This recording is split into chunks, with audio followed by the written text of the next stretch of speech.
Assalamualaikum warahmatullahi wabarakatuh.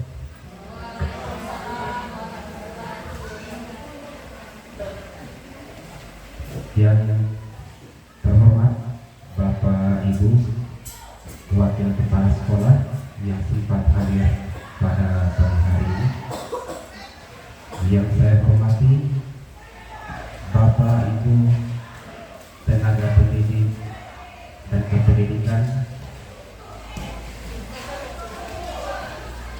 yang sangat berbahagia pada pagi hari ini. Alhamdulillah, puji syukur kita panjatkan kehadirat Tuhan Yang Maha Esa, karena atas berkat limpahan rahmat dan kasih sayangnya, sehingga pada pagi yang cerah ini kita masih diberikan nikmat kesehatan, kesempatan, kekuatan, sehingga dapat menjalankan tugas kita yakni sebagai tenaga pendidik dan kependidikan.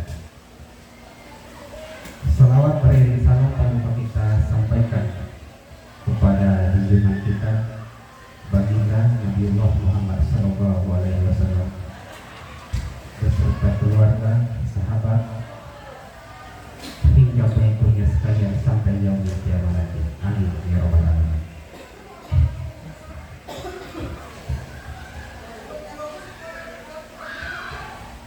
Bapak Ibu yang saya hormati, mendahului kegiatan Hari Belajar Guru kita pada pagi hari ini, izinkanlah saya sebagai pemandu acara menyampaikan sebuah quotes yang mungkin bisa menjadi motivasi dan membakar semangat kita pada pagi hari ini.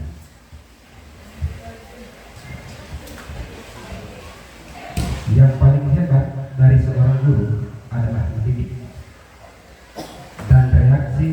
dan rekreasi yang paling indah adalah belajar. Ketika melihat murid-murid yang menyegarkan dan melelahkan, terkadang hati kita teruji kesabarannya. Namun hadirkanlah kabaran bahwa di antara satu dari mereka kelak akan menarik tangan kita menuju surga. Kiai Haji Maimun Subair. Ya, selanjutnya Bapak Ibu sekalian, sebelum memulai kegiatan Hari Belajar Guru kita pada pagi hari ini, marilah kita sama-sama berdoa agar apa yang kita dapatkan hari ini bisa menjadi berkah, bahan ilmu, dan menjadi amal jariah untuk kita semua. Dan untuk doa disampaikan oleh Bapak Fahri SPD GR. Silakan. Ya, terima kasih atas kesempatan yang diberikan kepada saya. Assalamualaikum warahmatullahi wabarakatuh. Dan selamat pagi. Puji syukur kita panjatkan kehadirat Allah Subhanahu wa taala, karena atas rahmat dan karunia-Nya kita dapat melaksanakan kegiatan pada pagi hari ini. Sebelum kegiatan pembelajaran pada pagi hari ini kita laksanakan, izinkan saya untuk memimpin doa terlebih dahulu agar proses pembelajaran yang kita lakukan hari ini bermanfaat bagi kita semua. Dan untuk Bapak Ibu yang beragama Islam, mohon saya pandu ya.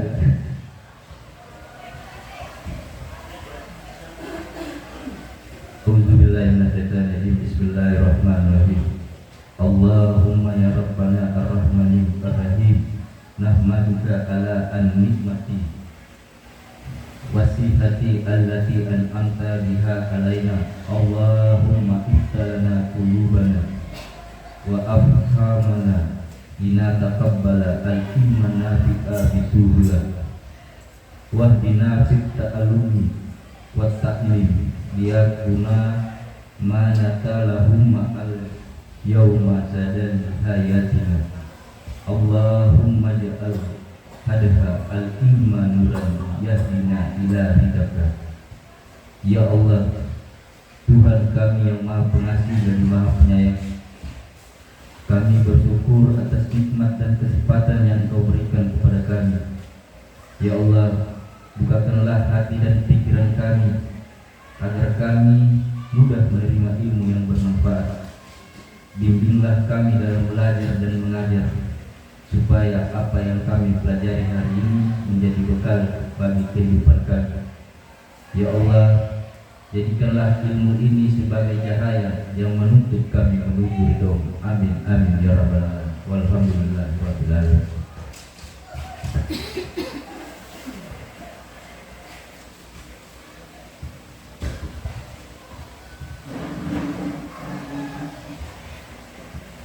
Selanjutnya, Bapak Ibu sekalian yang saya hormati, selanjutnya marilah kita sama-sama mendengarkan sambutan dan arahan yang akan disampaikan oleh Bapak Lokasi Kesiswaan kita. Dengan hormat saya sebutkan namanya, Bapak Ishak SPD. Kepada Bapak dipersilakan.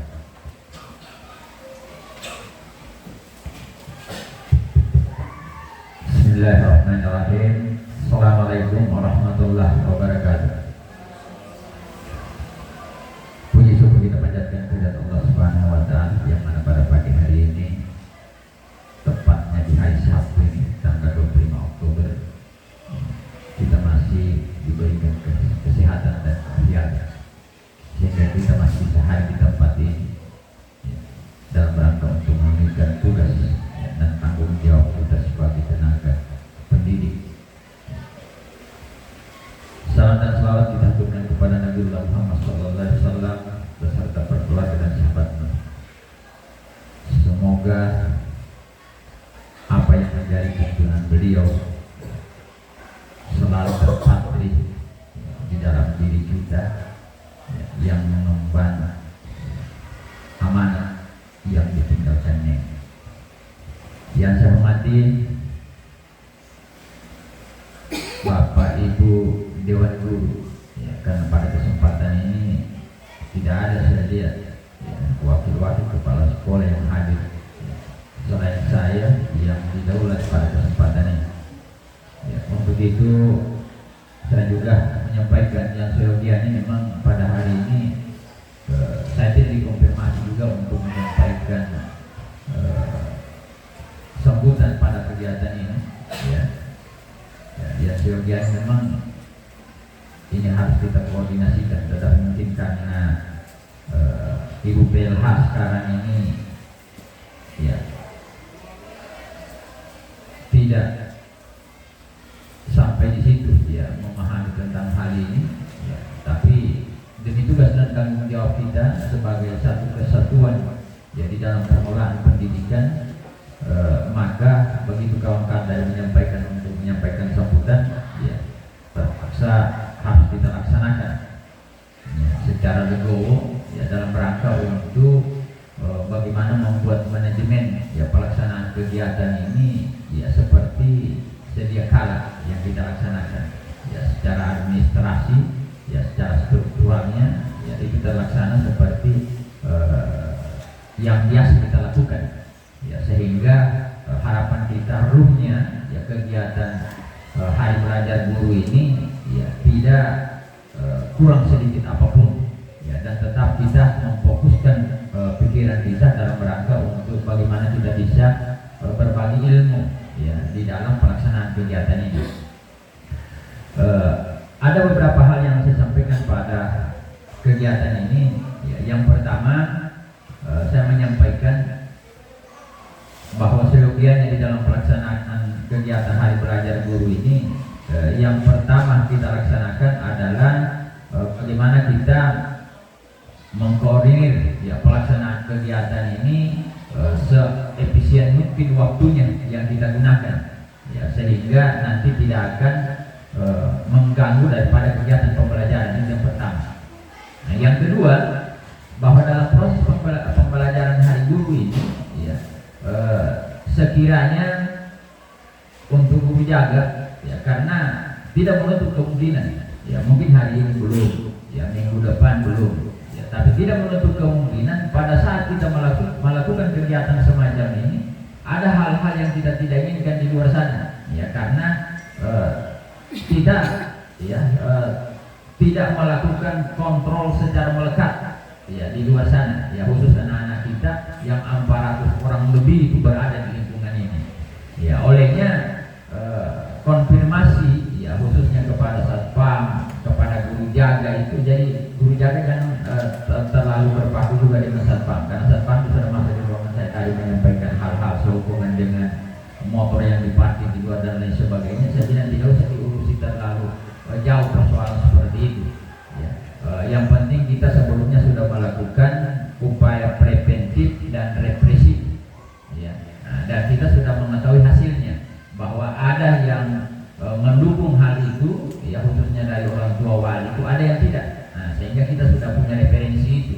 Ya, sehingga kita hanya tinggal menyampaikan saja. Ya, kalaupun terjadi hal-hal yang kita tidak inginkan, ya tentang itu kita sudah bisa sampaikan bahwa kami sudah berupaya semaksimal mungkin, tetapi inilah faktanya. Nah, tetapi untuk di lingkungan sekolah ini, ya apapun yang terjadi kita harus bertanggung jawab. Untuk itu, bagi guru-guru yang sekiranya menjadi guru jaga pada hari Sabtu ini, ya kontrol itu mari kita berbagi, ya supaya jangan kita terfokus dengan kegiatan yang ada dalam ruang ini, ya karena tidak ada pembenaran apabila ada hal-hal yang kita tidak inginkan di luar sana. Tidak ada pembenaran bahwa guru sementara melakukan rapat dan lain sebagainya, karena kita guru ini banyak, ya banyak, bukan hanya 1-2 orang. Itu yang kedua yang sampai kepada kita semua. Nah, selanjutnya saya berharap kepada kita, ya bahwa dalam kegiatan Hari Belajar Guru ini memang saya melihat, ya ada beberapa dewan guru itu tidak serius mengikuti, itu juga yang jadi persoalan. Ya, artinya barangkali kita mau tahu atau tidak tahu, ya mari kita melibatkan diri secara keseluruhan, karena di situ tempat kita untuk belajar. Ya, bagaimana kita berbagi ilmu dengan teman-teman, sehingga teman-teman juga ya yang lebih duluan mendapatkan ilmu itu, ya dia antusias untuk menyampaikan itu. Ya, dia antusias untuk kenapa? Karena kita punya keinginan untuk melibatkan diri dalam kegiatan itu. Ya, jangan kita putuskan harapan teman-teman, mereka sudah susah payah untuk mendapatkan menimpa ilmu itu di luar sana, sementara begitu mereka sampaikan di tempat ini kita sibuk dengan kesibukan kita masing-masing. Ya, padahal waktu ini tidak terlalu lama. Ya, harapan kita seperti itu.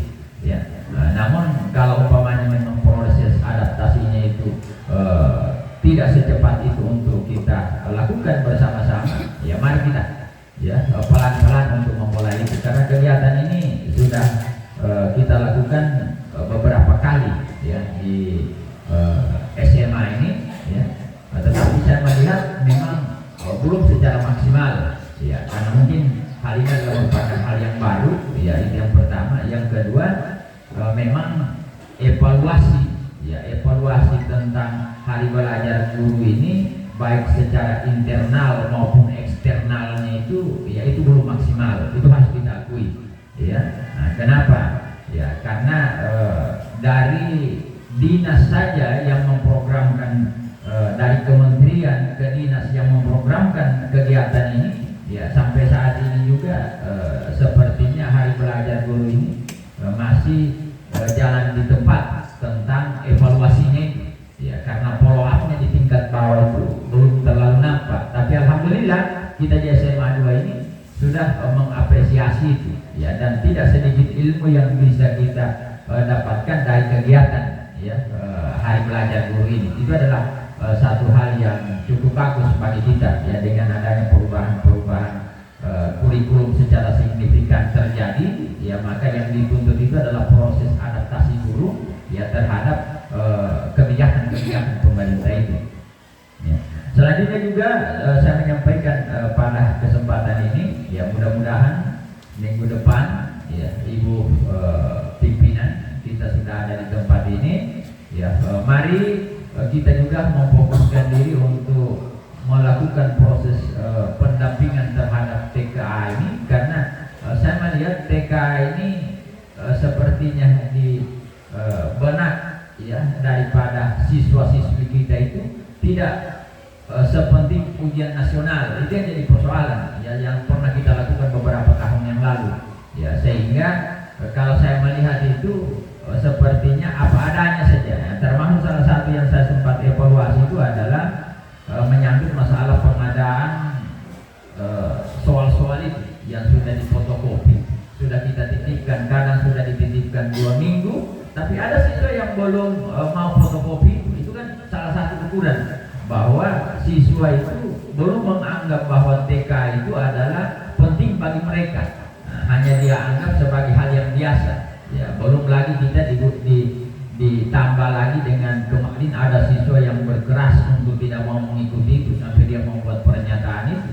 Nah, itu juga yang muncul dalam mindset berpikirnya siswa, ternyata itu tidak menjadi satu ukuran, karena pasti konsekuensinya itu ya bukan dia tidak lulus ya kan, begitu ya. Ini semua yang harus kita upayakan bagaimana kira-kira jalan keluarnya ya, sehingga nanti TK ini menjadi sebuah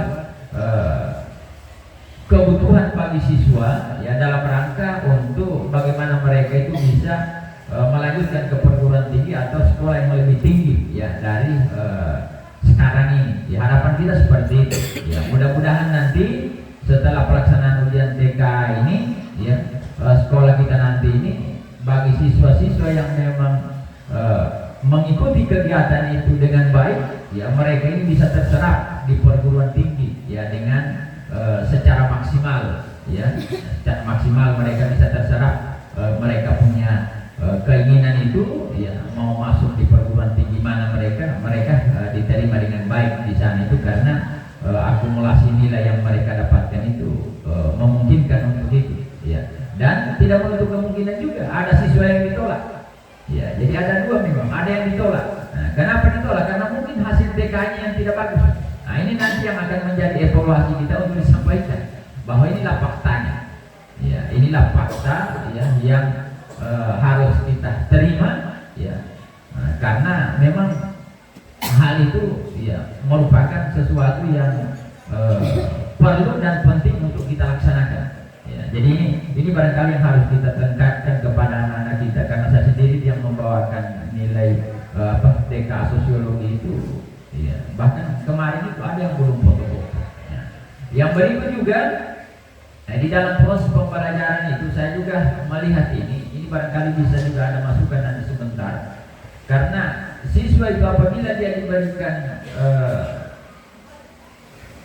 pendampingan tentang pembelajaran TKA itu ya, ada siswa itu yang merasa dirinya tidak masuk dalam kelompok itu, tidak menjadi pilihannya mata pelajaran itu ya, dia berkeliaran di luar. Ada yang seperti ini barangkali bisa kita sepakati. Memang kemarin sama sampaikan dengan Ibu pimpinan sebenarnya apa kira-kira jalan yang bisa kita tempuh ya. Katakan saya memberi pembelajaran sosiologi ya, yang ikut sosiologi kan 60 lebih, jumlah siswa dalam rombel itu 50 lebih ya. Jadi ada sisanya dia berkeliaran di luar ya. Saya tidak tahu apa yang dia laksanakan di luar sana, tapi alhamdulillah juga ada yang tidak memilih ya, tapi dia ikut belajar di dalam itu. Nah, bagaimana proses penekanan? Kalau saya lakukan begini ya, hampir semua siswa itu mengikuti, karena yang saya tekankan begini, bahwa TKA sosiologi itu ya, bukan keperluannya itu hanya untuk ujian TKA, tetapi untuk ujian akhir semester ya, itu harus disampaikan juga. Nah, sehingga ada siswa itu dengan sukarela dia mengikuti itu, karena ujian akhir semester itu nanti dia akan mengakumulasi ya mata pelajaran dari kelas 10 sampai kelas 12. Nah, tapi faktanya di mata-mata pelajaran yang lain, apalagi kalau mata pelajaran eksak itu saya lihat itu banyak siswa lebih memilih di luar. Ya, ini juga harus kita sikapi dengan bijak. Ini kita carikan solusinya kira-kira yang terbaik seperti apa. Kalau memang siswa itu tetap memaksakan diri dia di luar, tidak mau masuk itu karena dia tidak memilih mata pelajaran itu, kira-kira solusi seperti apa? Ya, ini saya sampaikan kepada kita semua supaya bisa kita pahami. Karena memang waktunya hanya tinggal beberapa pekan ke depan, tetapi tidak menutup kemungkinan ada hal-hal yang kita tidak inginkan terjadi di situ. Ya, katakan siswa yang lain kita ajar, yang lainnya keluar entah persoalan. Kalau dia hanya berada di lingkungan sekolah dan tidak berbuat apa-apa, itu bagus. Tapi kalau dia keluar sana, ya lantas ada menimbulkan hal-hal yang kita tidak inginkan. Nah, ini yang menjadi tanggung jawab kita semua. Ya, jadi pada kesempatan ini saya sampaikan ini supaya, karena itu berdasarkan hasil evaluasi saya dan pengamatan saya di dalam pemberian materi TK itu sendiri. Itu adalah harapan-harapan saya, ya. Dan selanjutnya, ya saya berterima kasih banyak ya kepada Bapak Ibu ya yang selalu berkontribusi ya, dan melalui ketua hari belajar guru ini ya, ketua kompel kita ini ya yang selalu memfasilitasi pelaksanaan kegiatan ini sehingga kegiatan ini bisa kita laksanakan dengan baik setiap hari Sabtu. Ya, itu adalah harapan kami. Ya, mudah-mudahan apa yang disampaikan pada kesempatan ini ya tidak berlebihan ya, dan saya sebagai wakasek kesiswaan ya yang memberikan sambutan pada kesempatan ini menyampaikan ucapan terima kasih banyak sekali lagi kepada kita semua. Semoga apa yang kita laksanakan hari ini akan bermanfaat bagi kita. Demikian ya, akhir kata wallahu a'lam. Wassalamualaikum warahmatullahi wabarakatuh.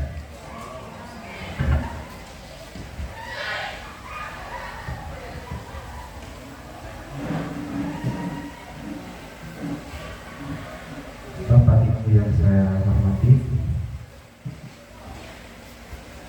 selanjutnya marilah kita sama-sama menyimak dan mendengarkan materi pada pagi hari ini dengan judul merancang kegiatan pembelajaran dengan menggunakan pendekatan deep learning atau DL.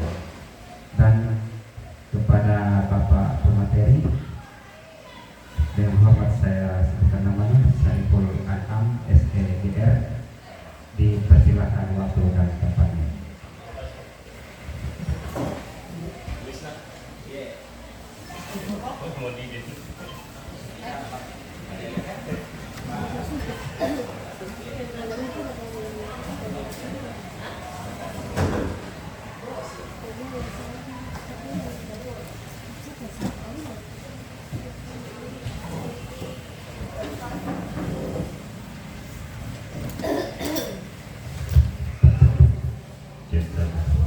Baik, Bapak Ibu guru hebat. Bismillahirrahmanirrahim. Assalamualaikum warahmatullahi wabarakatuh. Selamat pagi, salam sejahtera buat kita semua. Om Swastiastu. Yang pertama, saya mohon izin dan mohon maaf Bapak Ibu Dewan Guru, karena hari ini seyogianya seperti kebiasaannya kita memakai baju kombel. Tapi hari ini saya pakai baju olahraga saja. Karena biasa, saya berpikir tadi dari rumah, karena di pertemuan sebelum-sebelumnya biasa sudah effort ini pakai baju kombel kan. Ya, ternyata pas sampai di kegiatan banyak teman-teman Dewan Guru yang memakai baju yang bukan kombel. Jadi saya berpikir dari rumah tadi, jangan saya sendiri yang pakai kombel lagi nih, terlalu kelihatan effortnya. Begitu pada saja. Jadi tapi tidak apa-apa. Pada prinsipnya ada pepatah mengatakan jangan lihat penampilannya, ya gitu kira-kira, tapi lihatlah sekilas apa yang dia sampaikan. Siapa tahu pas ya di dalam hati, di dalam pikiran, di dalam tindakan, gitu kira-kira. Puji syukur kita panjatkan dari Allah Subhanahu Wa Taala atas segala limpahan nikmat, baik itu nikmat kesehatan, kesempatan panjang umur, sehingga pada kesempatan kali ini alhamdulillah lagi-lagi kita dipertemukan di dalam rangkaian atau proses dalam kegiatan Hari Belajar Guru yang di SMA kita ini, kalau saya menilai secara pribadi sudah cukup luar biasa. Mungkin di sekolah lain belum ada rutinitasnya seperti ini, tapi kita ini saya lihat, saya perhatikan prosesnya itu betul-betul tidak ada putus ya, bersinergi terus ya. Tentu ini menjadi sebuah kebanggaan buat kita, sehingga kegiatan ini bisa kita lakukan. Kegiatan ini juga tidak terlepas dari memang kontribusi dari kita semua, terkhusus teman-teman ya dari komunitas belajar, Ibu Ketua, kemudian ada Dewan Pembina Pamikiran yang sering menyampaikan hal-hal yang berkaitan dengan kegiatan Hari Pelajar Guru ini. Salam salawat kita kirimkan kepada junjungan kita Nabiullah Nabi besar Muhammad Sallallahu Alaihi Wasallam beserta keluarga sahabat, insya Allah syafaatnya sampai kepada kita. Bapak Pembina Kombel, teman-teman Dewan Guru yang kami hormati dan kami banggakan. Ya, hari ini seyogianya yang menyampaikan materi itu sebenarnya bukan dari saya lagi. Ya, dan kemarin itu informasi awal dari teman-teman jurusan pendidikan agama yang sudah memperoleh informasi terkait dengan kegiatan-kegiatan yang mereka lakukan. Ya, tetapi hari ini karena satu dan lain kondisi belum sempat menyajikan informasi tersebut. Olehnya itu saya diinformasikan oleh Ibu PLH dan Ketua Kombel bagaimana kalau Bapak saja yang isi dulu supaya untuk menjaga kita punya kegiatan ini berlanjut terus. Saya sampaikan insya Allah karena memang saya tanggung jawab moral juga Bapak Ibu sebenarnya. Dari beberapa diklat kegiatan yang saya lakukan, saya berusaha betul untuk mentransfer ilmu apa yang saya dapat kepada Bapak Ibu semua. Itu secara pribadi memang saya niatnya seperti itu. Tapi saya sadari juga bahwa transfer itu informasi yang saya sampaikan ini tidak bisa dalam 1 kali 2 kali pertemuan karena memang banyak materinya. Ya, harapannya kita bisa pelan-pelan saja seperti lagunya Kotak Medusna, pelan-pelan saja sehingga kita bisa paling tidak mengetahui gambaran secara keseluruhan. Nah, baik Bapak Ibu, untuk memandu supaya karena saya tadi maunya kita semua ini satu persatu bisa kita terima transfer ilmunya, informasinya itu. Jadi saya sudah membuat timeline ya atau tahapan-tahapan schedule terhadap kegiatan yang saya sendiri mau imbaskan kepada teman-teman. Kalau teman-teman rekan-rekan Dewan Guru yang lain nanti silakan membuat. Tapi ini terkait dengan yang saya mau imbaskan terkhusus untuk pembelajaran mendalam dan kecerdasan artifisial atau AI itu. Ya, saya mohon izin saya dulu Bapak Ibu. Sebelum saya masuk ke materi supaya kita ada gambar. Nah, saya sudah membuat lembar pengumpulan produk. Jadi karena idealnya apapun itu in-house training ya workshop ya diklat memang untuk mengukur sampai sejauh mana capaian kita terkait pemahaman materi. Ya, baiknya itu memang ada produk. Ya, karena kami juga begitu. Ya, Bapak Ibu nanti yang belum berkesempatan ikut diklat, kalau gitu pasti ada disuruh buat produk sampai kepada RPA-nya nanti. Nah, saya di sini jadi untuk ini untuk memudahkan juga kita nanti saya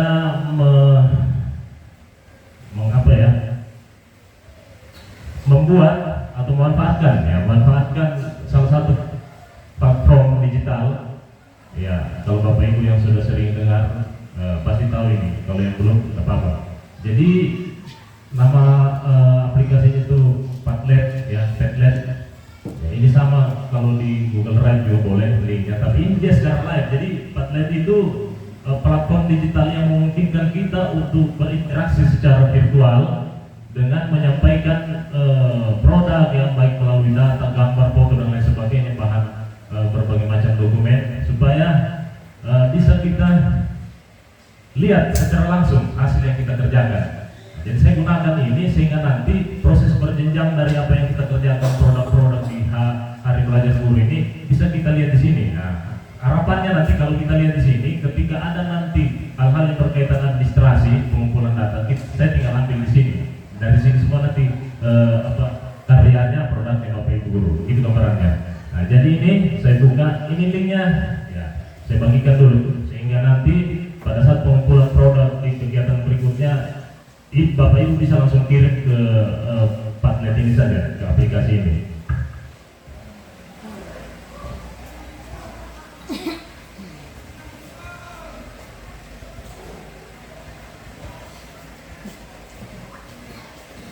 Ya, saya kirim linknya sudah saya kirim di grup sebelah yang guru digital itu.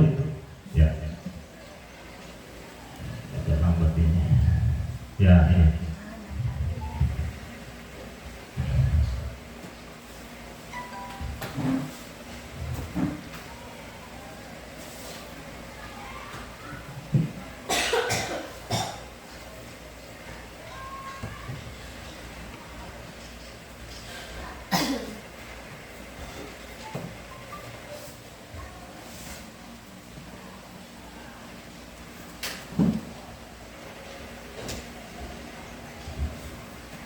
Ya, sementara loading Bapak Ibu, ini juga berkaitan dengan jaringan. Tapi saya coba buka, nah, coba buka yang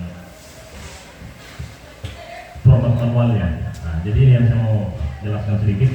Jadi judulnya lamar pengumpulan produk Aris Belajar Guru. Nah, kalau dari saya, rencana pembahasan yang saya ingin terapkan itu memuat 5 komponen kegiatan.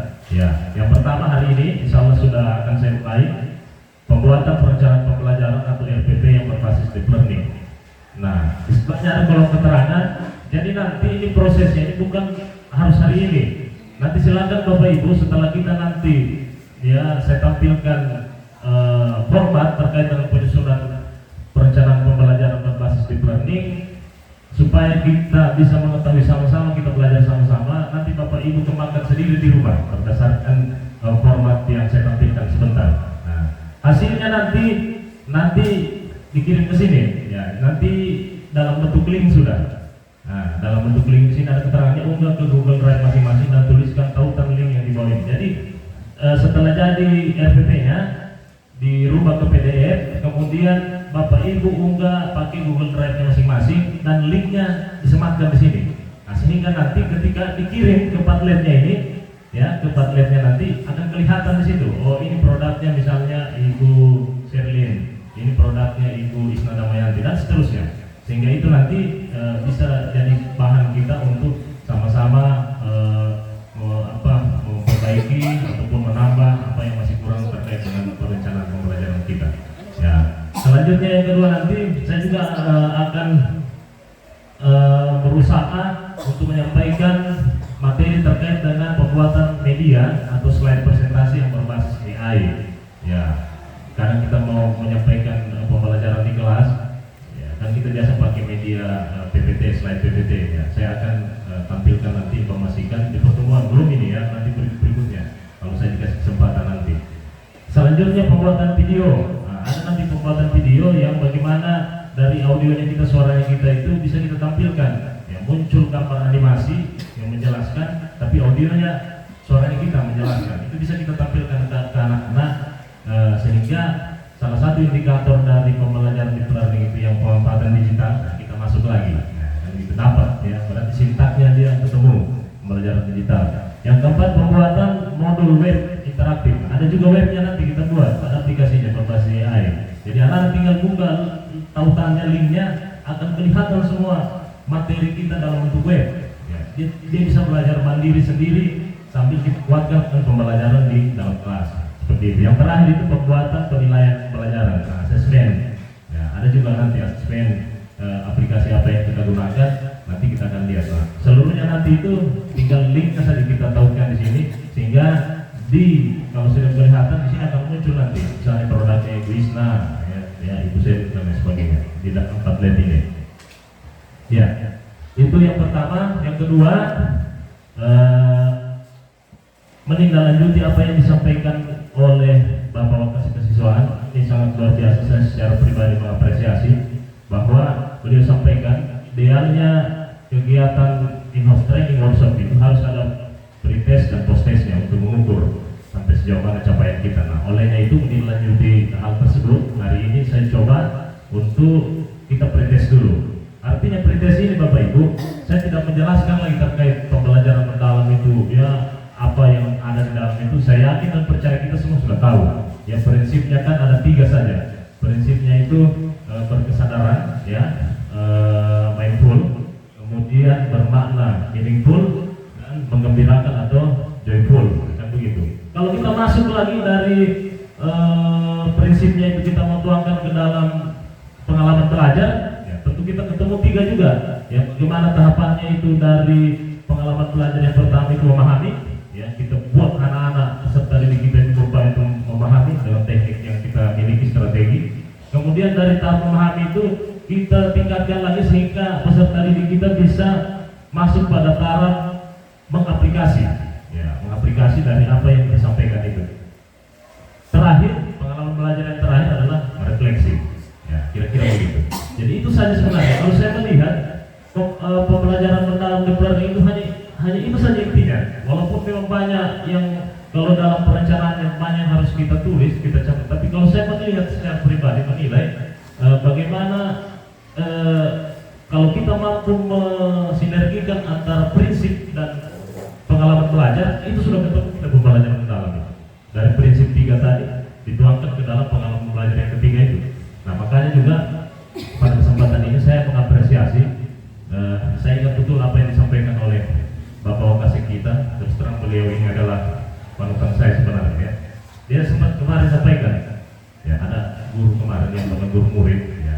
Jadi dia sampaikan, kalau boleh jangan pakai bahasa kau, ya gitu ya. Saya rasa juga itu, terkadang kita ini kan dari beberapa persoalan yang ada di rumah, karena juga kalau kita melihat tinggal lakunya anak-anak kita stres juga. Ya, makanya nyambung semua ini sampaikan bahasa tadi ada apa tadi itu bahasa semacam bahasa. Jadi saya menganggap apa yang disampaikan oleh beliau itu, karena menurut beliau kalau kita sampaikan kau nanti pandang entengnya anak-anak itu muncul. Akhirnya nanti memang kalau anak-anak sudah pandang enteng, biar bagaimana strategi pembelajarannya kita, planning pangkat 2 tidak ketemu itu Pak. Yakin dan percaya kalau anak-anak tidak enjoy dalam peran, kira-kira begitu.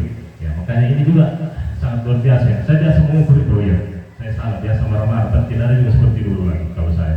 Paling juga masih keceplosan sedikit. Karena itu yang saya selalu ingat-ingat kalau beliau bilang jangan begini, ya memang harusnya seperti itu. Nah makanya terserah saja kalau saya maunya kapan beliau mau mengajar, saya mau masuk di kelasnya beliau, bukan saya mau supervisi beliau, tidak. Karena beliau sudah, saya mau lihat caranya dia mau memanfaatkan ruang belajar dalam kelas seperti apa, supaya bisa kita contoh, kan baru kita masukkan ke dalam pembelajaran kita, kan begitu. Nah, itu namanya proses merefleksi juga itu. Jadi bukan hanya peserta didik, tapi juga kita sebagai guru. Ya, baik Bapak Ibu,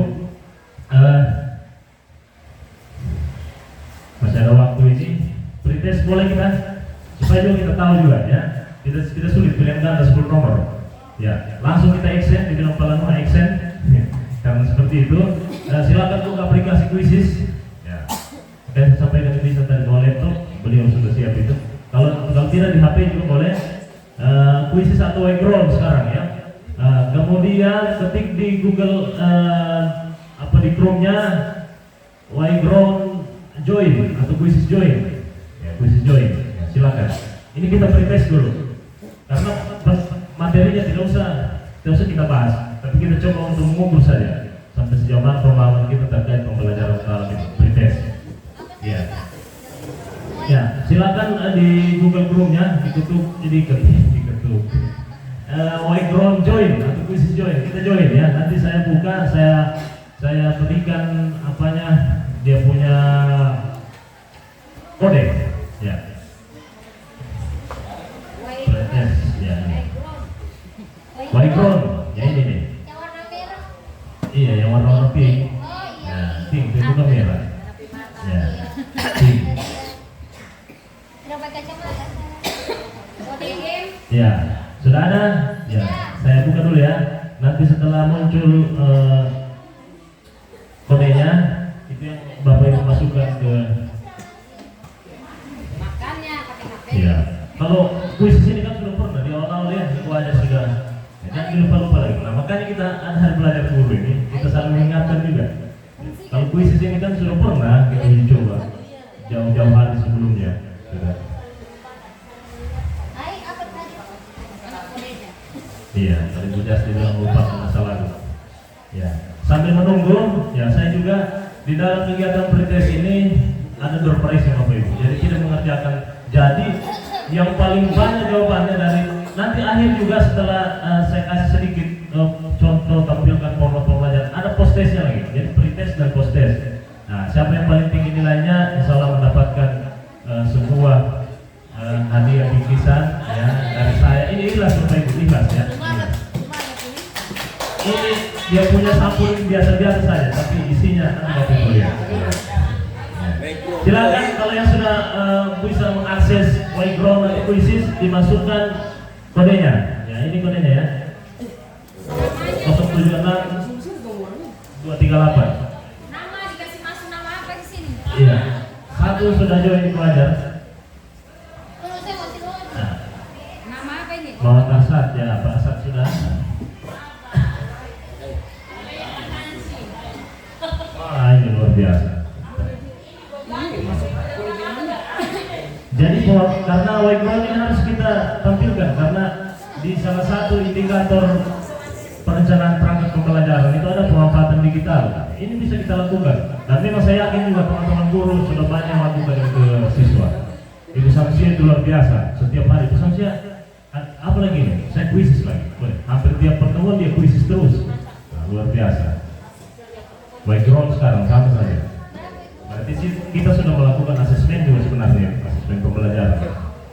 Ya, ada 9 sudah peserta kita. Iya. Jadi soalnya pilihan ganda Bapak Ibu 10 nomor. Saya setting waktunya 30 detik saja. 30 detik ya. Karena coba baca langsung aksen pahami ini jawabannya. Iya. 12 ya. Masih ada yang belum bisa join? Siap.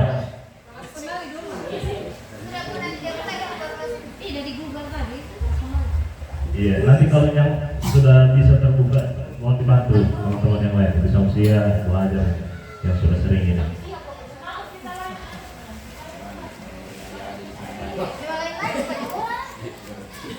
Nah, iya, kalau muka itu yang ditanyakan beda-beda itu ya. Apa itu? Itu apa muka apa tas? Kalau kita mau pasang fotonya kita tidak apa-apa. Cepat ya. Tadi ada di dalam 14 orang. Sabar Pak, masih terkendala di saat ini. Oh iya siap. Artinya saya tetap menunggu Bapak Ibu. Ya, karena kalau saya langsung mulai kegiatan, takutnya tidak ada nanti. Nah, ini pasar itu dia sudah mulai. Kecil kemungkinan kita untuk mendapatkan door prize. Nah, gitu. Bisa? Ya. Why grow joy? Itu sudah tadi tuh yang nomor pink-pink itu. Why grow joy?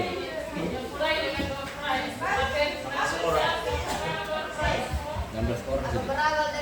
Itu yang pink itu. Iya, tidak apa-apa kalau yang belum ada perangkatnya mendukung, belum join, tidak apa-apa satu orang saja, satu perangkat, 2 orang satu perangkat maksudnya. Ya. Nanti kalau yang salah satu temannya dapat juara, bagi 2 saja hadiahnya. Nanti ini sudah tambah door prize-nya. Ternyata bagus, memang luar biasa masukannya pemisahan. Berintes semangat di Wisma sampai kembali-balik itu. Seperti itu mana cas mana. Ya, sudah, boleh dimulai? Iya, siap. Kita mulai. 3, 2, 1. Ya, silakan.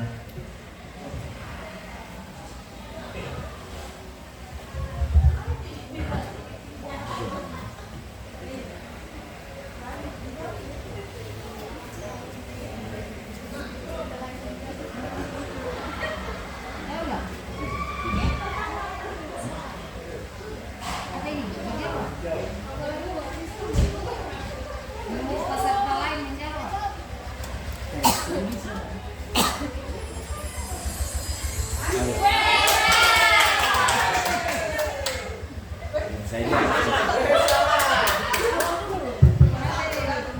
Sudah selesai ya?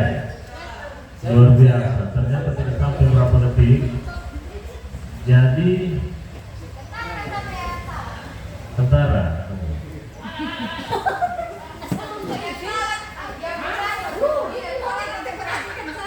Sudah terjawab semua ini ya? Ya, saya akhir jasa sependek.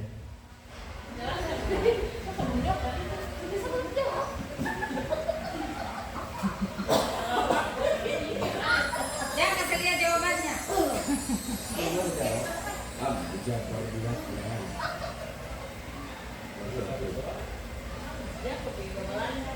Oh ini sedikit berkene.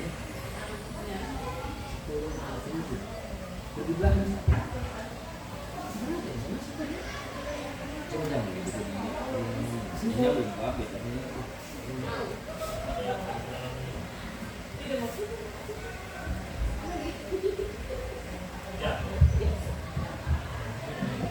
Ya, jadi ini ya. Ini iya.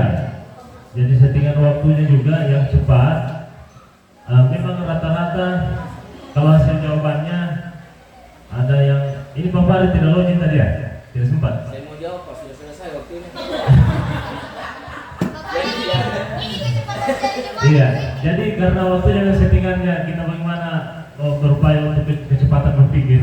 Settingnya 30, mohon maaf karena kita kejar waktu juga. Jadi berdasarkan laporan ini nilai tertinggi itu adalah diraih oleh Ibu Dian Fitri. Ya, performanya 840. Ya, disusul yang kedua Ibu Laini, Mahfira, Marina dan Muhammad Ersad. Ya, seperti ini. Ibu Siti Hajar ini juga ya, cuma 840 ya performnya.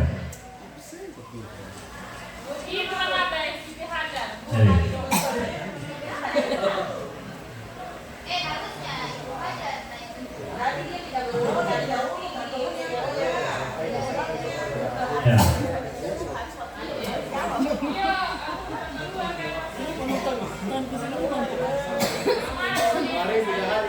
Ya seperti itu ya. Jadi tadi intinya kita sudah lihat pertanyaan-pertanyaan di dalam kuisis tadi yang diprotes sudah Bapak Ibu ya.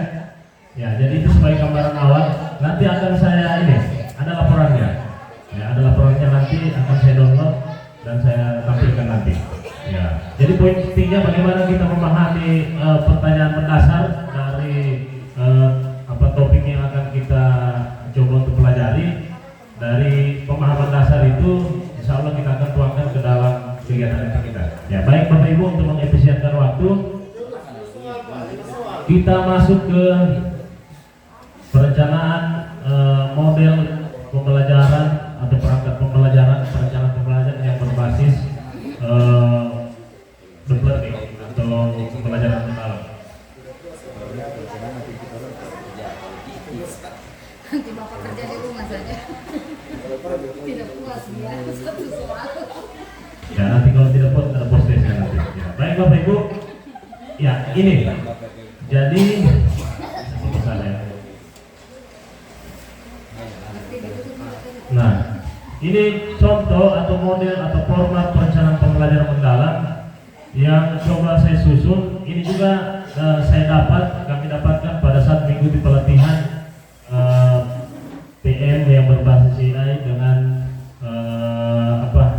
kecerdasan coding dan kecerdasan artifisial. Ya. Jadi begini, perencanaan pembelajaran itu kalau ya menggunakan pendekatan deep learning, yang pertama yang harus kita perhatikan itu adalah identifikasi. Ya, identifikasi ini kolomnya. Nah, identifikasi itu Bapak Ibu itu memuat dua komponen. Ada identifikasi peserta didik, kemudian yang di bawah itu identifikasi terhadap mata pelajaran yang kita akan bawakan sendiri atau topik pembelajaran itu. Ya, di sini yang saya beri warna hijau ini adalah petunjuk atau clue yang sudah disampaikan kepada kami waktu diberikan format ini di diklat. Jadi untuk identifikasi peserta didik, ya, yang perlu kita identifikasi di sini misalnya bagaimana kesiapan peserta didik sebelum belajar, pengetahuan awal, minat, motivasi belajar, latar belakang sosial ekonomi, kebutuhan belajar, serta aspek lainnya. Nah, saya coba di sini, saya mengangkat topik untuk mata pelajaran ekonomi. Saya coba topiknya itu adalah kegiatan ekonomi. Ini contoh ya, nanti Bapak Ibu kembangkan berdasarkan topik di pembelajarannya Bapak Ibu masing-masing. Nah, topiknya kegiatan ekonomi. Kegiatan ekonomi itu secara garis besar ada 3 kegiatan intinya, adalah produksi, distribusi, dan konsumsi, kira-kira begitu. Nah, pengetahuan awal kita bisa melakukan asesmen untuk identifikasi peserta didik terkait dengan pengetahuan awal. Asesmen itu bisa melalui pertanyaan pemantik. Nah, misalnya pernahkah kamu membantu orang tua dalam kegiatan ekonomi, kemudian bagaimana barang yang kamu beli sampai ke tangan. Artinya ini kita upayakan di dalam penyusunan itu ada pertanyaan pemantik untuk mengetahui pengetahuan awal peserta didik terkait dengan topik yang akan kita lakukan pembelajaran dalam kelas. Begitu Bapak Ibu. Nah, kemudian yang kedua itu ada minat dan motivasi belajar. Dalamnya itu kita bagaimana mengaitkan topik dengan fenomena ekonomi atau fenomena dari topik yang kita lakukan di dalam lingkungan di luar atau lingkungan sekitar peserta didik kita. Nah, misalnya kalau topiknya ekonomi berarti ada kaitannya misalnya dengan UMKM, karena memang kegiatan ekonomi produksi dan distribusi itu kan biasanya ada di UMKM dia, kira-kira begitu. Jadi Bapak Ibu bisa mengaitkan itu, ya, minat dan motivasi belajar itu sehingga kelihatan kalau kita kaitkan kita bisa mengukur sampai di mana minat dan motivasi belajarnya peserta didik. Apakah mereka mampu untuk mau untuk mengaitkan ya dengan kondisi lingkungan sekitar atau tidak. Latar belakang sosial ekonomi, ya di sini contohnya memanfaatkan keragaman latar belakang sumber daya kontekstual, misalnya meminta siswa menceritakan kegiatan ekonomi. Ya. Jadi latar belakang sosial ekonomi itu berarti yang berkaitan dengan sosial kegiatan atau kehidupan sosial ekonomi yang peserta didik di rumah misalnya atau di lingkungan sekitar tempat dia tinggal. Ya. Kebutuhan belajar, ya berarti kalau kebutuhan belajar berarti apa yang kita bisa berikan kepada mereka sesuai dengan kebutuhan belajar yang mereka punyai, ya dengan keberagaman peserta didik, misalnya LKPD. Ya, kalau di sini saya menuliskan LKPD berbasis analisis visual dan bisa juga contoh kasus nyata dari kegiatan ekonomi yang dilakukan yang terjadi di luar yang bisa mereka terapkan di dalam LKPD itu. Ya, kira-kira begitu. Ya, aspek sosial ekonomi. Nah, jadi begini Bapak Ibu ya, untuk memudahkan. Nah inilah saya masuk ke sini. Saya perlihatkan tadi ini, ya. Tetapi pada pelaksanaannya saya pun juga memanfaatkan AI. Tapi kalau Bapak Ibu yang punya kemampuan untuk menganalisa, menggambarkan secara detail terkait dengan identifikasi peserta didik ini, itu lebih bagus. Ya. Tapi karena kita ada di zaman digital, AI ini seperti yang sudah pernah kita sampaikan di pertemuan sebelumnya adalah membantu tugas guru. Jadi pakai AI saja. Nah, dilihat sesuai tidak dengan topik yang kita ajarkan di dalam kelas. Nah, ini contoh-contoh ini saya menggunakan juga bantuan AI. Tinggal saya lihat kesesuaian dengan misalnya sumber daya yang kita miliki, misalnya buku paketnya kalau memang materinya itu ada, berarti ya bagian yang di dalam identifikasi peserta didik itu kita adakan. Kalau tidak ada, hilangkan saja. Jadi Bapak Ibu bagaimana Bapak Ibu meramu bagian-bagian di dalam identifikasi peserta didik itu. Iya. Seperti ini. Lanjut. Nah, kita masuk ke materi pelajaran. Ya, identifikasi terkait dengan materi pembelajaran. Nah, di sini keluarnya tuliskan analisis materi pelajaran seperti jenis pengetahuan yang akan dicapai, relevansinya dengan kehidupan nyata peserta didik, tingkat kesulitan sampai kepada integrasi nilai dan karakter. Nah, ini contohnya. Kalau saya kaitkan dengan kegiatan ekonomi topiknya, ketemulah seperti ini. Misalnya jenis pengetahuan yang berkaitan dengan pengetahuan konseptual. Penjelasannya di sini ya ada pemahaman tentang konsep dasar kegiatan ekonomi. Nah, capaiannya ini ya, capaiannya bagaimana kita bisa menjelaskan pengertian produksi ya. Yang saya maksud tadi kegiatan ekonomi kan 3, produksi, distribusi, konsumsi serta pelaku ekonomi. Ya, seperti ini modelnya. Pengetahuan proseduralnya, ya, struktur materi. Ya. Ini silakan dilihat. Ada juga pengetahuan meta kognitifnya. Meta kognitif kan kesadaran bagaimana siswa itu bisa menerapkan nilai dalam materi atau topik yang kita tampilkan di dalam proses pembelajaran di kelas. Ya. Ini juga pakai AI bisa Bapak Ibu ya. Tinggal kita lihat kesesuaian dengan sumber daya yang kita miliki. Ya. Relevansinya dalam kehidupan nyata. Nah, ini. Ya. Misalnya membeli jajanan, itu kan masuk kegiatan konsumsi, membantu orang tua berdagang, berarti produksi, atau menggunakan layanan online shop. Nah, itu masuk produksi semua itu. Jadi ada relevansi, kita membangun relevansi antara topik yang kita sampaikan dengan kegiatan yang dilakukan oleh peserta didik kita di lingkungan sekitarnya. Jadi ada relevansinya dengan kehidupan nyata peserta didik. Ya, ini tingkat kesulitan juga begitu. Ya, kita bisa membuat aspeknya dan membuat analisisnya.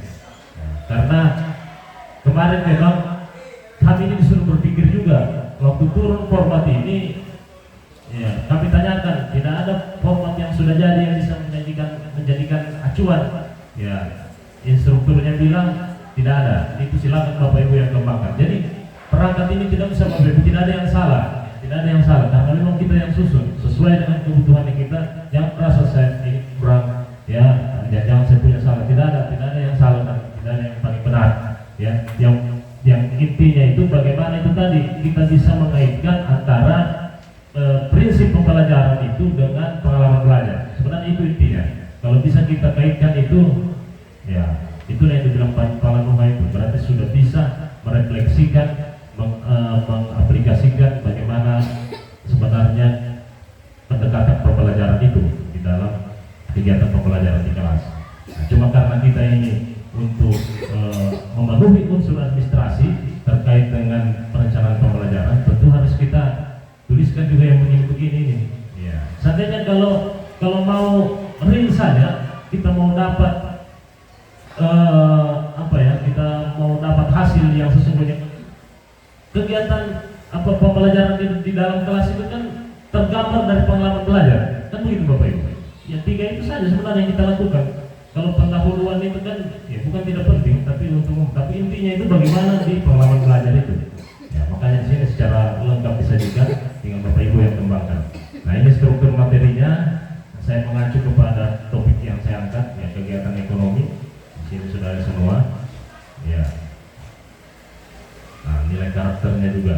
Nah, itu ya. Nanti saya akan bagikan juga ini, supaya nanti bisa menjadi bahan pembanding ketika Bapak Ibu menyusun perencanaan pembelajaran.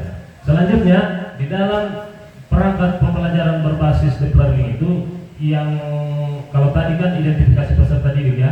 Nah, sudah itu. Saya anggap sudah selesai. Nanti kita kembangkan lagi, kita pertajam lagi. Yang selanjutnya harus kita tuliskan, dan ini memang wajib, adalah DPL, dimensi profil lulusan. Nah, karena ini adalah sebenarnya upgrade dari kalau di kurikulum mengajar itu profil pelajar Pancasila. Ya, kalau dipakai pendekatan deep learning itu adalah dimensi profil lulusan DPL. Ada 8 itu Bapak Ibu ya. Nah, Bapak Ibu silakan. Saya yakin nanti saya sudah tahu semua. Nah, di sini petunjuknya, pilihlah dimensi profil lulusan yang akan dicapai dalam pembelajaran. Artinya dari 8 dimensi profil lulusan itu tidak semua harus kita masukkan di sini. Pilih saja dari 8 mana yang sesuai dengan topik yang kita angkat. Ya, seperti itu. Kalau saya di sini saya contohkan, saya hanya pakai 5 saja. Nah, misalnya bernalar kritis ya.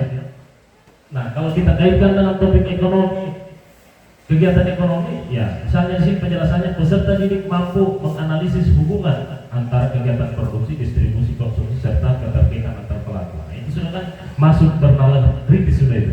Karena kita ajak siswa nanti di dalam pengalaman belajar itu bagaimana dia menganalisis hubungan antara ketiga kegiatan ini di dalam kegiatan ekonomi itu. Ya, contoh penerapan dalam pembelajaran, siswa menganalisis bagaimana barang diproduksi. Nah, ini masuk semua, didistribusikan dan dikonsumsi. Jadi bagaimana barang dari hasil kegiatan ekonomi itu bisa siswa itu bisa tahu bagaimana caranya barang itu sampai bisa diproduksi, seperti apa caranya. Sudah diproduksi dia, bagaimana dipastikan dari produksi itu bisa tersampaikan kepada konsumen. Ya, berarti masuk kegiatan distribusi, pengiriman, baik itu jasa, pengiriman dan lain sebagainya. Setelah sampai di konsumen, dipastikan lagi bagaimana barang tersebut bisa dikonsumsi. Nah, berarti secara keseluruhan nyambung di dalam proses yang penerapan di dalam pembelajaran. Itu ya. Nah, kreatifnya saya tidak jelaskan lagi satu-satu Bapak Ibu.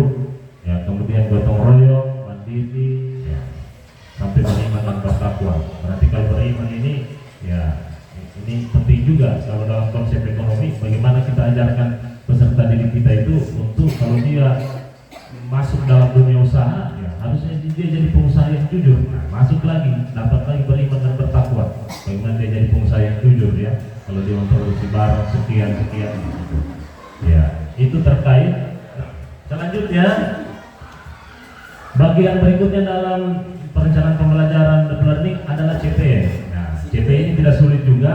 Nanti ada CP terbaru, nanti saya share, lihat di sini saja. Semua CP dari mata pelajaran di tingkat SD sampai sekolah menengah atas ada semua di sini. Ini CP terbaru berdasarkan permennya terbaru, tinggal saja. Nanti tinggal dimasukkan saja di sini. Ya.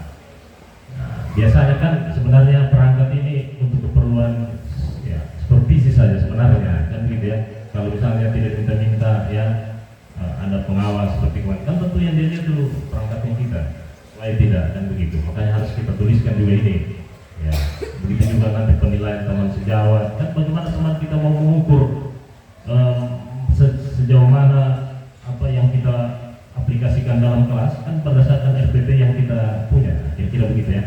Nah ini CP-nya itu ada pemahaman konsep dan keterampilan proses membuat. Itu CP terbaru itu dua dia, ada pemahaman konsepnya kita tuliskan. Yang kedua itu bagaimana dari pemahaman konsep itu bisa menghasilkan keterampilan proses. Itu tidak sulit, nanti dilihat saja di CP terbaru masing-masing mata pelajaran. Nah selanjutnya ada lagi kolom lintas disiplin ilmu. Tuliskan disiplin ilmu atau mata pelajaran yang relevan. Ya, artinya ini kalau saya melihat bahwa deep learning ini mencoba untuk mengaitkan keterkaitan antara ilmu-ilmu lain dengan ilmu terkait dengan mata pelajaran yang kita ajarkan. Ada tidak relevansinya? Ya, seperti itu.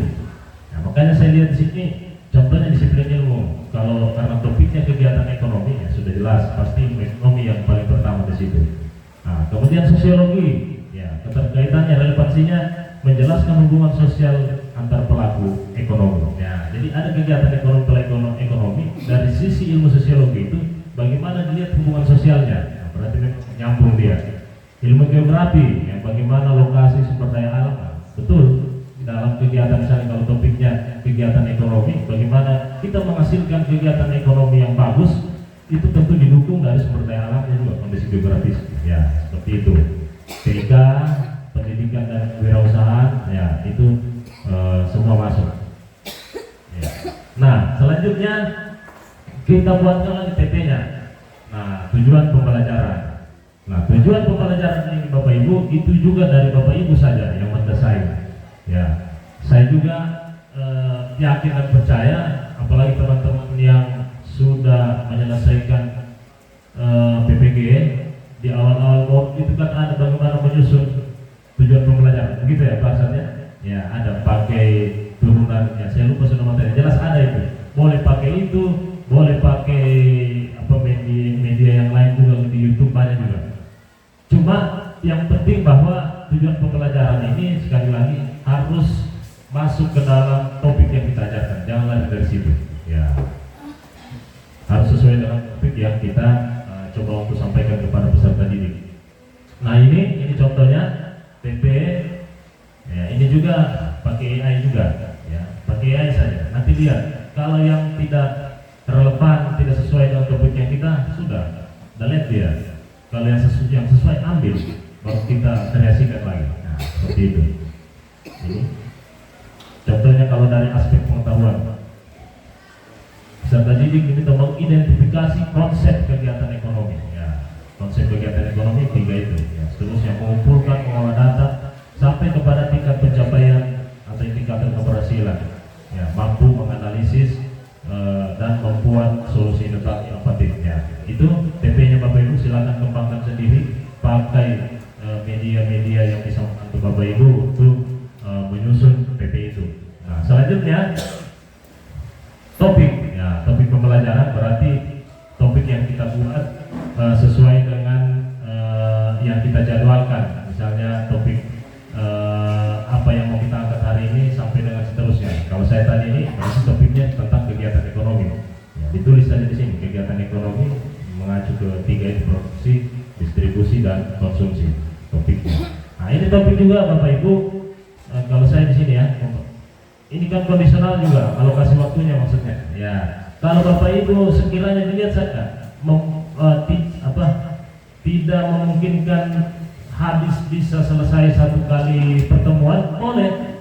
Ya, boleh dilanjutkan dibikin 2 pertemuan, 3 pertemuan. Berarti di sini berubah. Ini kan 2 kali 40 menit, berarti 1 pertemuan. Ya, tinggal lihat saja. 4 kali 45 menit ya, dan seterusnya. Ya, saya rasa kita sudah paham semua itu. Selanjutnya TP-nya sudah. Nah, ini yang saya ingat Mas Pembina kemarin dia mau lihat itu, saya mau lihat dia bilang bagaimana model pembelajarannya, praktik pedagogis. Ya, ini juga penting. Nah, ini sudah masuk ke pengalaman belajar sebenarnya. Bagaimana kita menggunakan di sini petunjuknya model, strategi atau metode yang ditentukan oleh guru untuk mencapai tujuan pembelajaran dan dimensi profil. Contoh, apakah kita menerapkan PBL ya atau PJBL, project based learning atau problem based learning, ya terserah Bapak Ibu, pembelajaran inquiry, kontekstual dan sebagainya. Ya, di sini kalau saya contohkan dari yang saya susun, ya seperti ini modelnya. Kalau kita kaitkan dengan topik, ya, kalau pakai PJBL, ya, berarti ada kegiatan untuk merancang dan melaksanakan proyek sederhana terkait dengan kegiatan ekonomi. Kalau PBL berarti studi kasus. Kita buatkan saja studi kasusnya dari masing-masing topik yang kita ajarkan. Ada discovery learning, kalau kita memakai itu berarti ya dia aja untuk bereksperimen. Ya, terserah kita mau kita buat seperti apa dia. Atau ada collaborative learning, ya maksudnya kelompok misalnya kita kasih studi kasusnya masing-masing kelompok yang berbeda, baru kita kerjakan, kita dampingi peserta didik kita untuk melakukan proses pembelajaran, model pembelajaran tersebut. Ini relevansinya, ya semua sudah dapat di sini. Nah itu, jadi praktik pedagogis yang membuat metode untuk strategi belajar kita. Bapak Ibu tentukan sendiri saja sesuai dengan topik yang akan kita angkat. Nah selanjutnya di dalam SPBD Learning itu ada kemitraan pembelajaran. Ya. Jadi saya dalam membuat ini, saya juga tidak asal membuat juga, tapi saya kumpulkan beberapa referensi. Karena saya berpikir jangan-jangan yang saya buat nanti ini kurang juga, tidak sesuai dengan pada. Saya coba ambil dari yang ditampilkan Ibu Daya minggu lalu, ternyata yang sama. Formatnya seperti itu. Saya ambil juga di ruang guru karena ada beberapa perangkat yang sudah di-upload, yang sudah melalui proses apa namanya itu banyak kurasi ya sudah melalui proses penilaian. Nah, itu yang saya lihat. Memang modelnya seperti itu. Seperti ini semua bagian-bagian dari deep learning itu ini. Nah, kemitraan pembelajaran. Nah, ini kemitraan pembelajaran berarti lingkungan sekolah, kemudian lingkungan luar sekolah dan lingkungan masyarakat. Ini semua bisa kita buat, kita sesuaikan dengan topiknya kita atau mata pelajaran yang kita ambil. Ya. Nah, selanjutnya lingkungan pembelajaran. Nah, lingkungan pembelajaran ini berarti lingkungan bagaimana kondisi secara umum lingkungan belajar yang kita gunakan di lingkungan sekolah kita. Ya, makanya di sini ada beberapa bagian, misalnya ruang fisik di lingkungan sekolah. Berarti itu berkaitan dengan pembelajaran di kelas misalnya. Kemudian ada juga kalau berkaitan dengan topik yang saya angkat itu ada koperasi sekolah. Kalau kita mau ini ya kegiatan ekonomi. Jadi itu yang dimaksud dengan ruang fisik. Yang selanjutnya tinggal Bapak Ibu yang menyesuaikan dengan mapelnya ruang fisik ini. Nah, ada juga kalau kita mau menggunakan sedikit digital, nah ini nyambung. Ya harus kita tentukan. Ada ruang virtual, rata-rata kita sudah menggunakan ini. Ya, Samsia sudah sering dia kuisis. Itu bagian daripada kita manfaatkan ruang virtual di dalam kaitannya dengan lingkungan pembelajaran ini. Nah, di sini kan ada ya Google Classroom misalnya kita pakai itu, Padlet, Canva. Ya, kita mau misalnya bagaimana anak-anak peserta didik kita arahkan di akhir pembelajaran untuk membuat produk, misalnya dalam visual ya, poster atau untuk hal-hal yang berhubungan dengan iklan yang ada kaitannya dengan pembelajaran, ya silakan pakai Canva, di situ medianya. Ya, ini. Kemudian pemanfaatan digital, ya hampir sama itu ya. Jadi memang di dalam deep learning ini, kalau saya lihat tidak bisa memang kita tidak memanfaatkan ruang digital, karena untuk kalau saya melihat mungkin untuk mencapai pengalaman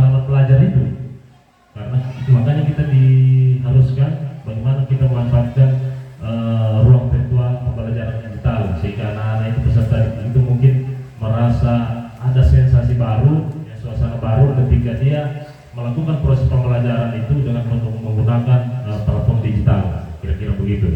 Ya, dan memang kalau saya amati seperti itu memang. Ya, dan silakan Bapak Ibu kembangkan sendiri. Banyak teman-teman kita yang bisa membantu Bapak Ibu kalau belum terbiasa menggunakan aplikasi digital. Ada Ibu Hajar ini ya diam-diam tapi banyak ilmunya. Ya, dia kalau tidak ditanya dia tidak menjawab, kira-kira gitu ya. Tapi ilmunya banyak ini kalau berbasis digital. Nah, yang terakhir ini kita masuk ke dalam pengalaman belajar. Nah, ini yang penting. Nah, di dalam pengalaman belajar yang kita tuliskan di dalam perangkatnya kita, ya seperti biasa hampir sama juga dengan perangkat ke-13, kan memuat 3 kegiatan inti ya, awal, inti, dan penutup atau akhir. Nah, cuma bedanya kalau di pembelajaran deep learning ini kita harus mendetailkan itu. Misalnya di sini ada petunjuknya awal. Di dalam kegiatan awal itu kita harus sudah menentukan ya apa prinsip pembelajaran yang digunakan. Nah, jadi misalnya kita pilih salah satunya. Kalau di awal itu kita mau menggunakan mindful atau berkesadaran, ya kita urai itu ya apa semua aspek-aspek kesadaran itu yang nyambung kepada topik yang kita angkat. Ya, kalau kita pakai kesadaran, kalau kita mau pakai bermakna meaningful, silakan juga. Ya, ramu lagi, cari lagi bagaimana aspek-aspek ya dalam pembelajaran bermakna itu yang bisa kita tuangkan ke dalam topik pembelajaran kita sampai kepada mengembirakan. Ya, ini juga tidak sulit, banyak bahan yang bisa kita olah, kita kolaborasikan pakai AI juga bisa, ya pakai ya bahan-bahan lain ya Google dan lain sebagainya bisa. Intinya kita tinggal memilih mana yang sesuai dengan pembelajarannya kita. Ya, awal. Nah, memuat kegiatan di sini orientasinya banyak, bermakna, persepsi itu rata-rata hampir kita ketahui semua ya, secara bersama-sama sampai kepada motivasi yang menggembirakan. Jadi itu di bagian awal pembelajaran. Nah, durasi waktunya saya tidak tuliskan lagi, tinggal Bapak Ibu saja yang merancang. Misalnya awal itu dari 2 kali 45 menit, awalnya mau berapa pakai ya, intinya berapa dan penutupnya berapa. Di sini sudah tergambar semua itu berdasarkan topik yang saya angkat. Saya tidak jelaskan lagi karena waktu kita mepet. Kemudian inti. Nah, di sini inti begitu juga. Ya, inti ini berarti kita bagaimana bisa menuliskan pengalaman belajar itu yang 3 itu. Ya, memahami, mengaplikasi, dan merefleksi. Di sini ada keterangannya.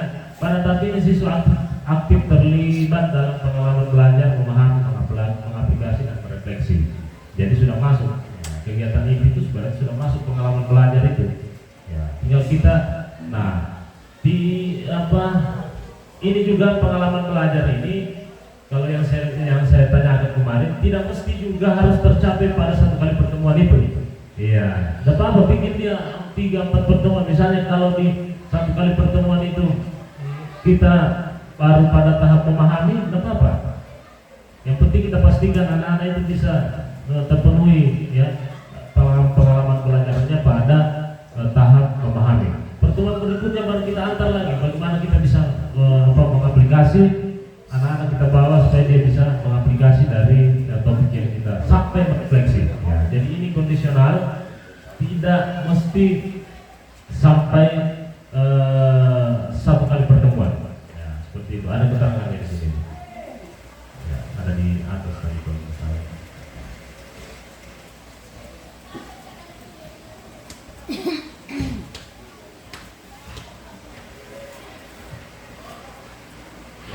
Nah, tahap terakhir adalah penutup.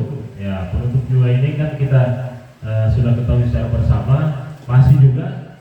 Ya, kenapa di kegiatan awal, inti, penutup itu selalu kita tuliskan prinsip pembelajarannya.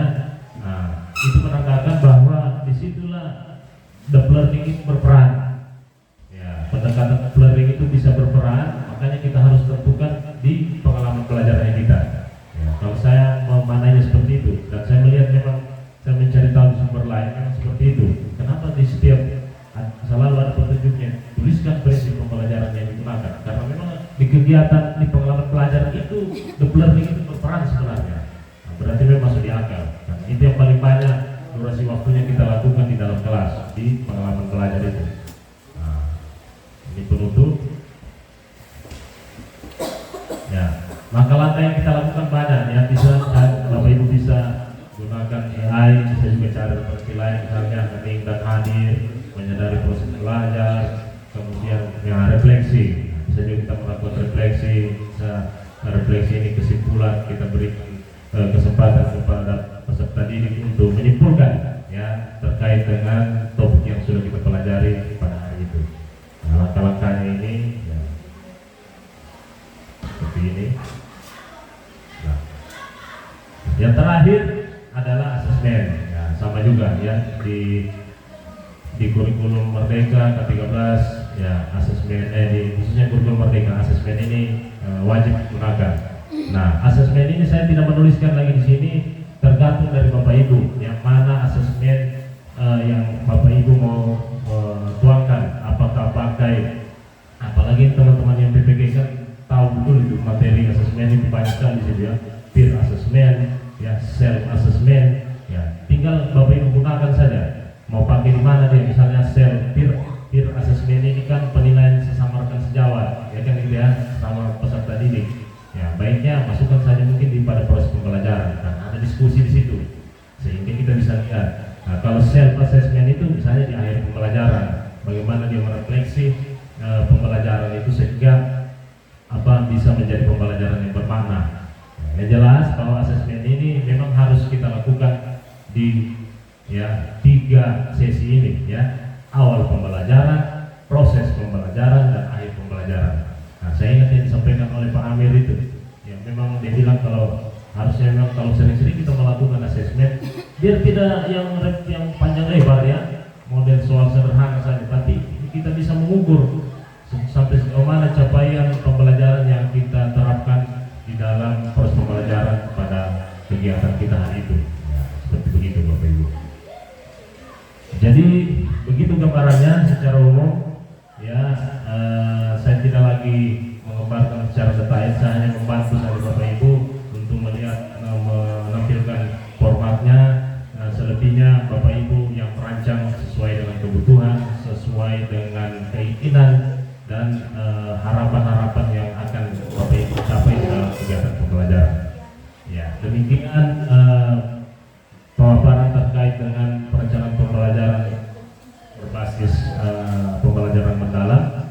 Nah, ini nanti ya saya tambahkan sedikit supaya juga kita ini ada hasil yang kita lihat dan bisa juga dilihat teman-teman. Makanya saya mohon izin nanti, belum sekarang ya, Bapak Ibu silakan saja buat nanti berapapun itu, waktunya tidak terbatas lah ya. Tapi maksud saya targetnya kita di semester depan ya, kita sudah memiliki keseragaman terkait dengan perencanaan pembelajaran atau PPP yang deep learning ini. Kalau saat ini kan kita maklumi secara bersama, ini kan baru juga. Karena saya lihat ada yang masih pakai K13, ada juga sudah deep learning tapi belum memuat komponen-komponen di dalam ini, itu tidak apa-apa, ya, tidak ada yang salah. Karena ini memang kita proses berbenah terus, tidak ada yang instan juga. Nah, cuma kalau inginnya saya di semester depan itu kita sudah punya gambaran untuk menyusun RPP berbasis deep learning itu, kita sudah seragam. Nah, sehingga nanti tidak diminta kalau ada pengawas kan begitu. Oh, luar biasa SMA 2 itu. Setelah disupervisi, ternyata mereka perangkatnya itu sama semua deep learning, semua mengacu deep learning. Nah, begitu kira-kira, itu harapan kita. Karena saya yakin dan percaya ya Bapak Ibu, deep learning ini baru, belum lama terbukti. Ya, pengawas itu sudah langsung guru model, langsung guru modelnya pakai deep learning. Kita tidak belum tahu ini di semester berikutnya tidak menutup kemungkinan satu guru disupervisi. Sekarang kan hanya beberapa guru sebagai sampel, ya kan begitu ya? Karena pengawas kurang. Kalau berikutnya banyak pengawas untuk mengukur, siapa tahu ini kebijakan ini kan? Tidak tahu ini kebijakan dari pusat. Sudah untuk mengukur seluruh guru Indonesia misalnya, Provinsi Sulawesi Tengah, bagaimana betul proses pembelajaran di kelas. Tidak usah lagi sampel-sampel, satu-satu supervisi. Nah, artinya kita sudah siap Bapak Ibu dengan segala kemungkinan yang akan terjadi berdasarkan kebijakan itu. Harapannya kita sudah siap. Begitu harapannya saya sudah seperti. Nah, ini nanti tinggal kalau sudah jadi produknya Bapak Ibu langsung kirim saja ke Padlet yang saya bagikan di grup itu. Ya, dikirimkan situ sehingga kita bisa live melihat sama-sama nanti kalau di pertemuan berikut bukan saya yang membawakan materi, tapi sekiranya kita bisa cerita sedikit ini hasilnya Bapak Ibu produknya. Nah, seperti ini, sini nanti nama, kalau kelihatan nanti kasih nama, jangan lupa supaya ditahu bahwa ini produknya guru ini. Ya, misalnya Ibu Siti Hajar bahasa Inggris, berarti itu perangkat Ibu Hajar, kira-kira begitu. Demikian Bapak Ibu yang dapat kami sampaikan. Lebih dan kurangnya kami mohon dimaklumi karena baru sampai di tahap itu juga pemahaman kami secara pribadi terkait dengan pembelajaran mendalam ini. Tentu Bapak Ibu mungkin walaupun belum berkesempatan memberikan informasi di sini, bukan berarti Bapak Ibu tidak banyak tahu. Saya yakin itu Bapak Ibu pasti yang mau untuk mencari sumber di luar sana secara mandiri, yang kemungkinan besar lebih banyak tahu dari saya yang menyampaikan informasi. Oleh itu saya mohon dimaklumi. Akhir kata, Assalamualaikum warahmatullahi wabarakatuh. Saya kembalikan kepada moderator. Terima kasih.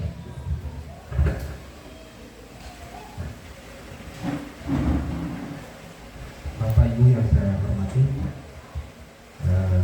itulah materi yang telah disampaikan oleh Bapak pemateri kita pada pagi hari ini. Selanjutnya kita memasuki sesi tanya jawab. Mungkin ada beberapa Bapak dari Ibu Guru ingin menyampaikan pertanyaan atau memberikan pernyataan, waktu dan tempat dipersilakan.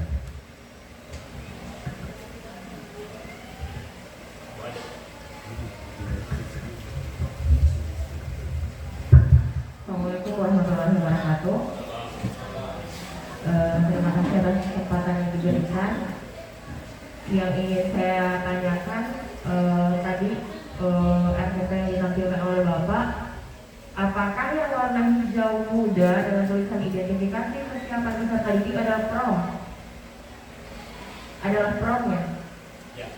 Kemudian yang kedua, apakah Bapak menggunakan satu AI, misalkan Padlet, untuk membuat semua ini, atau ini promnya dikirimkan secara berulang?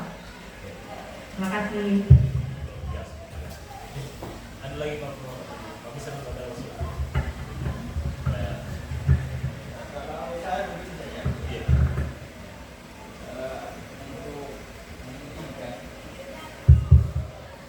karena ini memang ada rencana bahwa akan ada supervisi dilaksanakan ke depan. Barangkali dari semua guru, khusus untuk guru-guru yang mengajar pada kelas 10 dan kelas 11. Karena kalau untuk kelas 3 itu saja agak sulit kita adaptasi, ya, karena mereka masih kurikulum 2013. Yang kelas 10 dengan kelas 11 itu barangkali tidak sepakat saja. Ya, ada minimal satu, ya, kita punya perangkat itu yang memang sudah mengadopsi daripada pembuatan pembelajaran di planning ini, ya kan? Ini yang kita mau dengan cara-cara yang sudah ini kan tadi kan modifikasi ini, ya, yang diadaptasikan dengan mata pelajaran ekonomi, ya kan begitu. Nah, jadi yang lain, ya, dia sudah adaptasikan lagi, ya, jadi sudah diperkirakan bulan sekian, ya, kita akan melakukan kegiatan ini, maka kita punya instrumen RPP kita sudah menggambarkan dari pembuatan melalui training tadi, ya kan, ya, pembelajaran mendalam, ya, maka seperti itu sarannya. Hanya tinggal kita lakukan pendampingan saja. Jadi coba-coba kami dari Dewan akan membuat, ya, nanti akan diperlihatkan. Kalaupun ada kendala-kendalanya, nanti kita akan benahi sama-sama, ya kan? Ya. Oke, makasih banyak. Terima kasih banyak Pak. Saran yang sangat bagus dari Bapak kita, Bapak Wakasih Kasih. Memang saya juga berpikir cenderungnya begitu Pak. Jadi nanti proses penyusunan kita sama-sama saja. Iya, kan tidak mungkin kita ini tidak bisa menetapkan semua instrumen itu kalau kita sama-sama.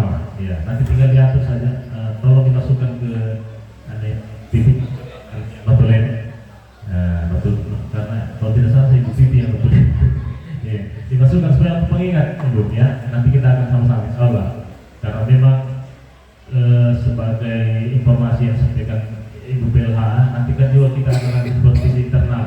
Nah, di ruang itulah kita coba memanfaatkan untuk saling kita memberi masukan.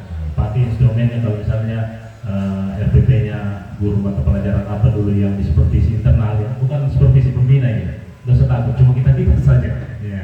Misalnya Ibu Isna yang mau bersedia dulu supervisi internal, berarti perangkatnya harus siap dulu, baru kita bedah ya. Nah, begitu. Ya, luar biasa. Terima kasih Pak masukannya. Selanjutnya yang kedua Ibu Hajar. Nah,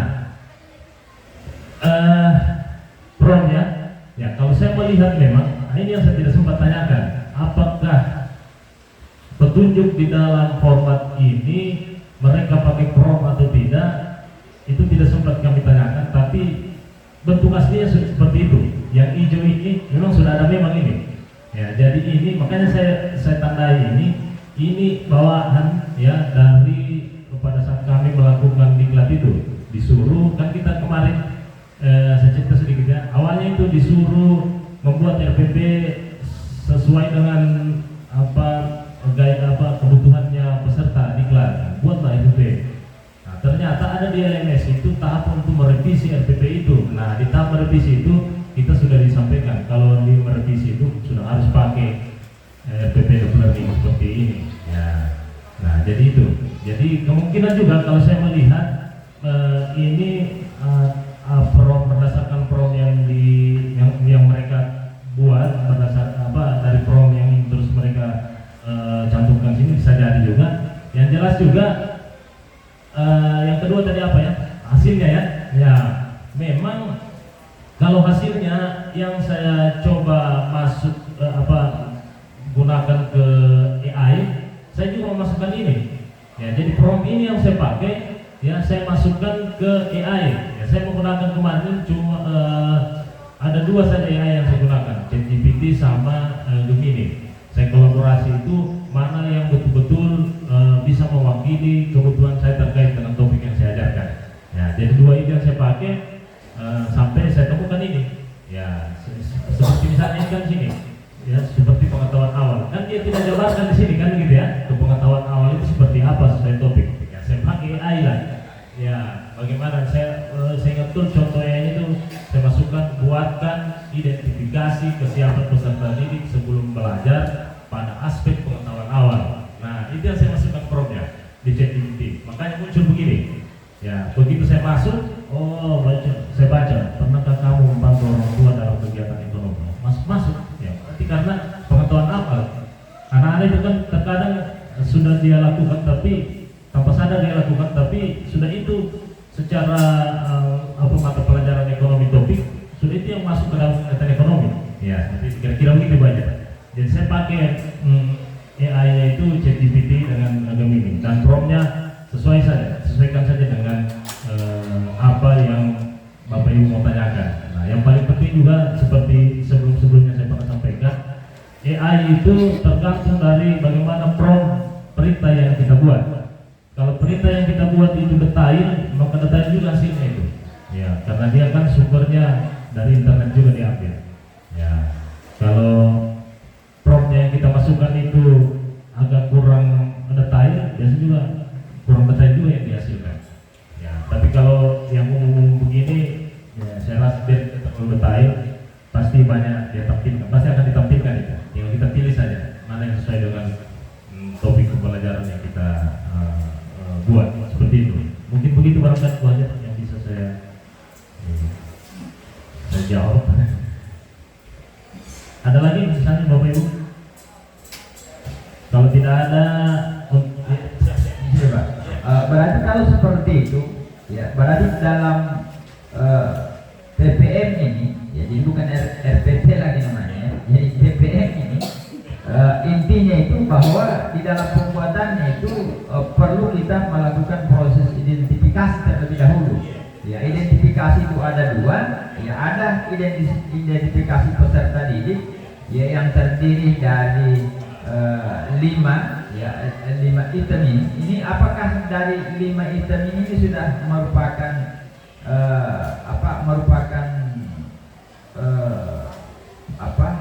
dia kalau kita ini hal yang sudah harus baku itu, ya harus baku. Nah, dan yang kedua identifikasi mata pelajaran. Ya, di identifikasi mata pelajaran ini apakah juga 4 poin itu adalah merupakan hal yang baku ataukah memang berdasarkan kebutuhan? Ini dulu yang harus kita sampaikan dulu Pak. Kalau umpamanya memang dia sudah merupakan hal yang baku, berarti kita tinggal menyesuaikan dengan apa yang akan kita tuangkan di dalam. Katakan macam pengetahuan awal, apa yang kita akan tuangkan sesuai dengan topik kita hari itu, ya kan? Kalau dia baku, tapi kalau dia tidak baku, bisa saja dari 5 poin tadi itu hanya kita menjadi 3, 2. Barangkali itu yang kita sudah Siapa? kasih. Ternyata sama juga yang pikiran saya Pak Misra. Jadi sedang menyusun saya berpikir juga karena tidak dijelaskan. Makanya saya bilang kemarin itu saya penasaran sekali sebenarnya ikut diklat itu yang membedah secara detail PM ini mengajar mendalam. Tapi ternyata saya begitu diklat PM yang kedua tidak lagi membahas soal itu, betul-betul implementasinya pakai AI. Ya, jadi saya berkesimpulan Pak, kalau saya sama dengan kita ya, sesuai dengan kebutuhan dengan topik pembelajarannya kita saja. Iya, ini ada 5 ini kondisional saja. Kenapa di situ? Karena di sini ini saya garis bawahi Pak. Kalau saya itu serta aspek lainnya, berarti bahasa lainnya itu kan tidak dia jabarkan juga. Aspek lainnya itu seperti apa? Kira begitu. Saya rasa ini tinggal dari pemahamannya kita saja.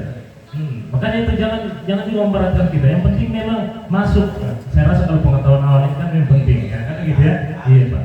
Nah kalau kayak ini ya aspek sosial emosional ini kan ya artinya kondisional saja. Kalau memang peserta didiknya kita sudah bisa kita bawa di pengetahuan awal sampai motivasinya, itu saja. Karena memang kita ini kan artinya dibatasi waktu juga di dalam kelas. Nah, itu alokasi waktunya itu juga. Kalau kita mau detailkan satu persatu ini kita tanya aspek sosial emosionalnya, ya mungkin habis waktu kita tidak dapat. Nah ya ini yang saya lihat itu begitu ya. Cuma 2 identifikasi bagaimana peserta didik dengan materi yang mau kita sampaikan. Iya. Materi yang mau kita sampaikan ya kondisional saja sesuai dengan kebutuhannya kita. Iya. Ya jelas mungkin harus memuat relevansi itu kalau saya dari sini relevan dengan kehidupan nyata peserta didik. Iya. Nah, masih ada Bapak Ibu supaya kita selesaikan satu post test tidak lama juga 30 detik kali waktu sehingga nanti diakumulasi hasil post test sama dengan pretest sama dengan juara 1. Iya. Ada lagi Pak Asad melawan wasetannya Pak berkaitan dengan ya tidak ada Bapak Ibu ya. Nanti kalau tidak nanti kita lanjutkan saja biar tidak pertemuan formal, kita diskusi saja mana yang dalam rangka penyusunan perangkat ini. Baik Bapak Ibu, itu tadi gambarannya. Nah sebagai penutup akhir dari kegiatan kita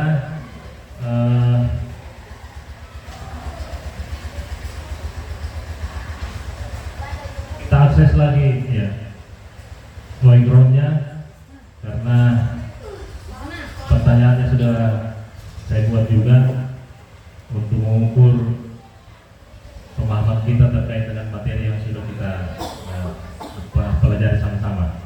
Nah, ini prosesnya.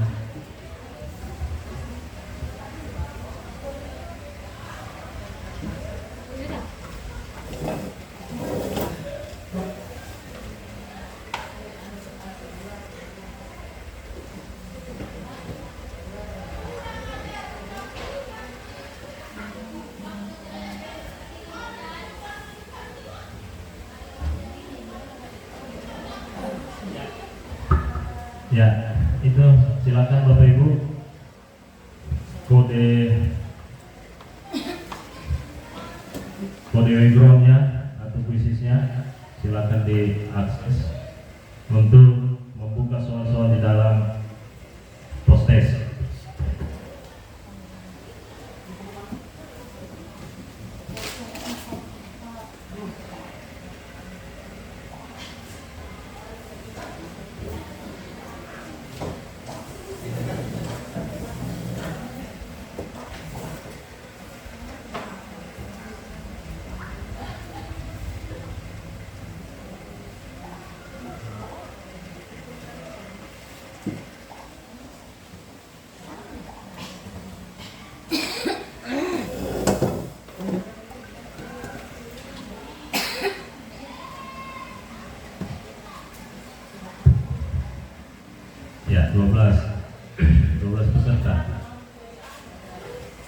setelah ini kan ini tidak lama ini ya. Ada lagi tahap satu tahap. Ya, jadi di satu tahap ini kita coba supaya saya bisa juga tahu apakah Padlet saya itu bekerja atau tidak. Jadi nanti Bapak Ibu tuliskan refleksi kegiatan hari ini ya. Tulis nama di atas, masukkan foto, ya. Lady Rizky Amalia, kalau foto boleh. Tuliskan refleksinya di situ di kolom ini nanti. Hah? Boleh juga foto sekarang. Ya, tapi kita selesaikan dulu ini. 14 orang boleh? Kita mulai? Ya, siap. 1, 2, 3.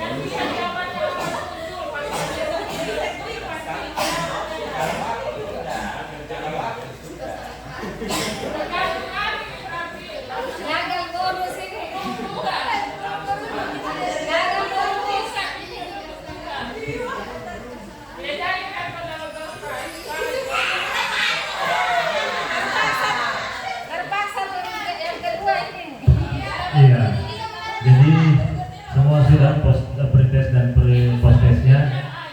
Berarti yang kasusnya seperti Bu Sherlyn tadi, ya berarti mungkin kurang beruntung tapi jaringan. Tapi ini bisa kita terapkan ke peserta didik kita. Ya. Nanti hasilnya akan saya sampaikan dan hadiahnya saya kirimkan. Sampai di sini.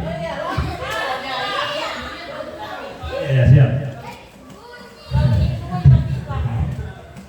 Iya kan di jaringan itu. Iya tidak apa-apa. Apa ini?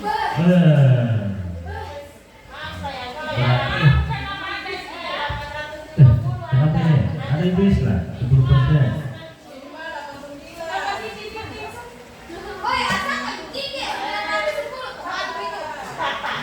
Iya.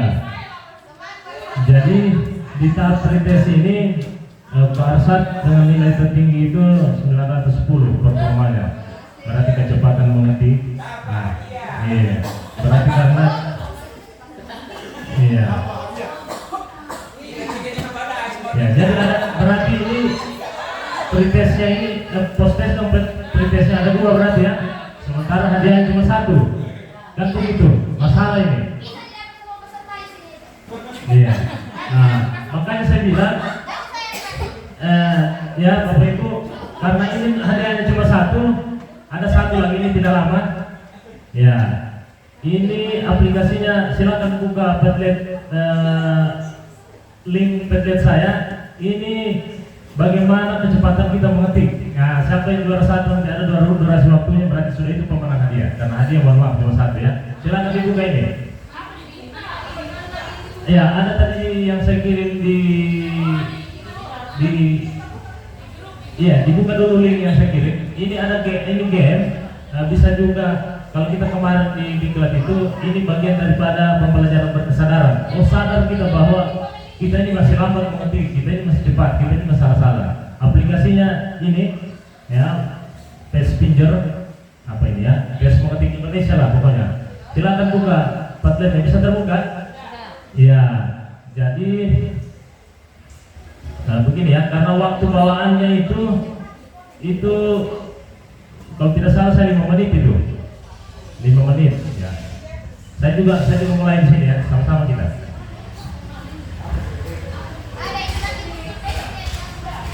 Ya, jadi kalau sudah buka, tahu tadi yang saya kirim Padletnya, dibuka. Ya, dibuka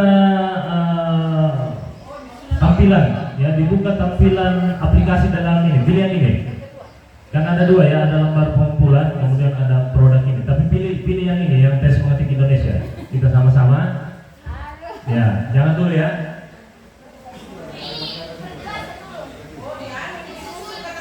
Ya, tidak diketik ini. Ya, cara kerjanya ini dia sudah tampilkan paragraf yang akan kita ketik. Kalau dia betul, ya kalau dia salah warna merah, tapi tidak bisa diulang ini. Tidak bisa diulang. Kalau merah sudah merah. Kecepatannya akan terbaca nanti, ya. Kecepatannya ada nanti di screenshotnya. Jadi Bapak Ibu, ya ini tugas terakhir kita, tidak usah refleksi ya. Nanti setelah mengetik ini kan ada durasi waktunya ini, ya. Durasi waktunya ini 5 menit, 5 menit. Tapi mohon kejujurannya kita, jangan kalau sudah selesai satu sesi jangan diulang lagi, karena screenshotnya itu hasil screenshotnya yang satu kali saja diambil. Itu nanti screenshot itu yang Bapak kirimkan ke Padlet. Akan kelihatan screenshotnya Ibu Kiki ini. Nah, hasilnya ada itu 100 sekian kata per menit. Ada hasilnya. Ya. Iya, ketik biasa ini. Tidak, ini kan dia baru sekarang. Habis itu nama, baik, akan, lain, khusus. Di main ini. Tidak, ini tidak sedang menyusun kalimat kita, tapi bagaimana kita belajar untuk cepat berpikir sebenarnya ini ya, cepat mengetik melalui paragraf. Itu dulu sama-sama, jangan cuma ada yang ya kan saya 3, 2, 1 supaya sama waktunya. Sudah bisa semua, sudah tahu aplikasinya? Ya kita coba ya. Nanti ada hasil akhirnya nanti segera.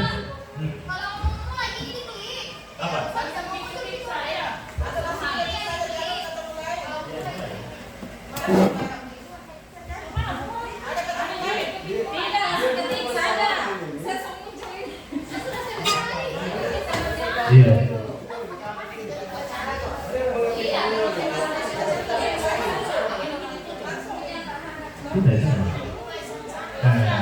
Ya. Pastikan supaya kita sama-sama bisa mulai, dibuka dulu itu ya aplikasinya, baru klik di kolomnya, ulangi. Refresh ulang dulu supaya sama-sama kita. Ya. Ya sampai sini dia. Yang penting pastikan kursornya itu sudah di dalam kolomnya ini, dalam pertanyaan. Sudah bisa semua Bapak Ibu?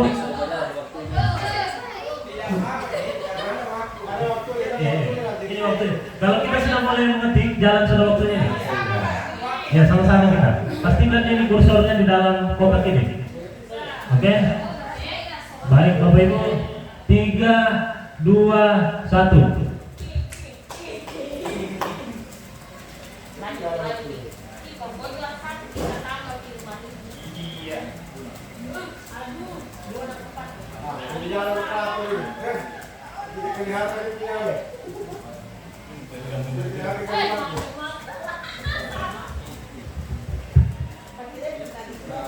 Ya kalau saya tidak ini, laptopnya ini sudah ini dulu. Ya silakan Bapak Ibu.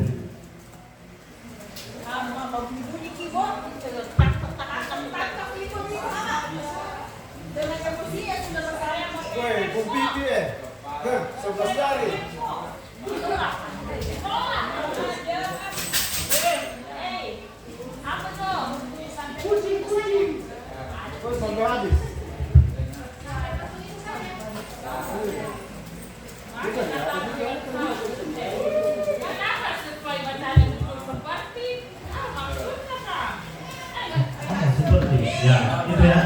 Ya, screenshotnya itu klik, kalau ada hasilnya ada screenshotnya, klik screenshot. Ada klik screenshot. Nah, Ada yang di atas 30? kirimkan ke Ada yang KPM di atas 30? ya, nah. Ada yang KPM di atas 30? Berapa? Ya. Masih tinggi saya. Iya, kalau sudah silakan dikirim.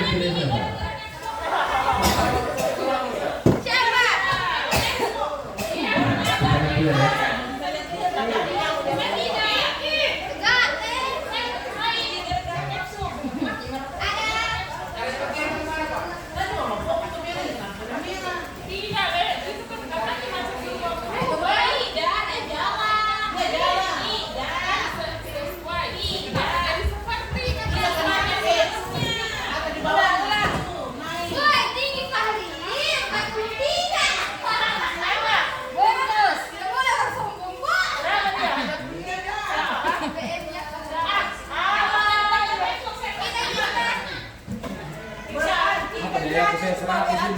Maaf ya, Jatuh dengan pahari. Asik.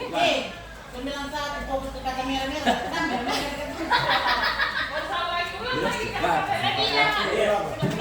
Sudah ya, sudah selesai mau. Iya. Jadi cara mengirimnya ketika Bapak Ibu buka screenshotnya, ada buka kan menu screenshot di sampingnya.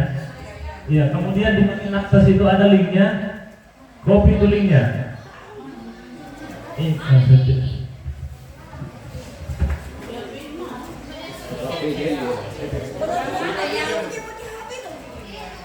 screenshot. Nah, ini dia ada screenshot. Nah, supaya kita lihat saja kita ini berarti saya hanya 5. Jadi satuannya kecepatan mengetik itu kan kata per menit kpm. Ya, setelah ini copy linknya ini.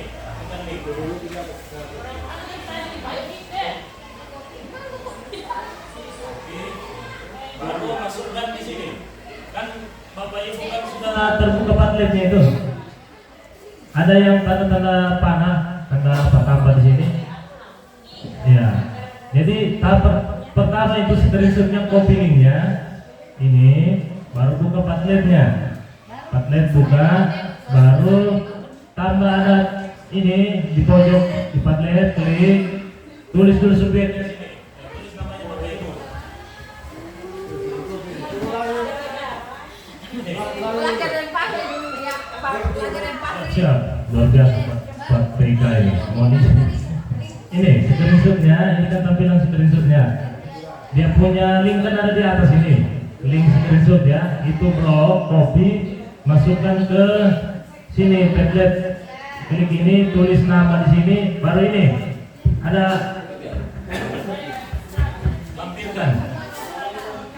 Klik yang icon ini, tautan ini, klik.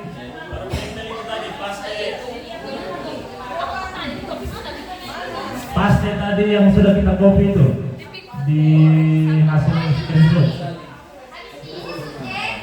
Coba saya tes dulu ya.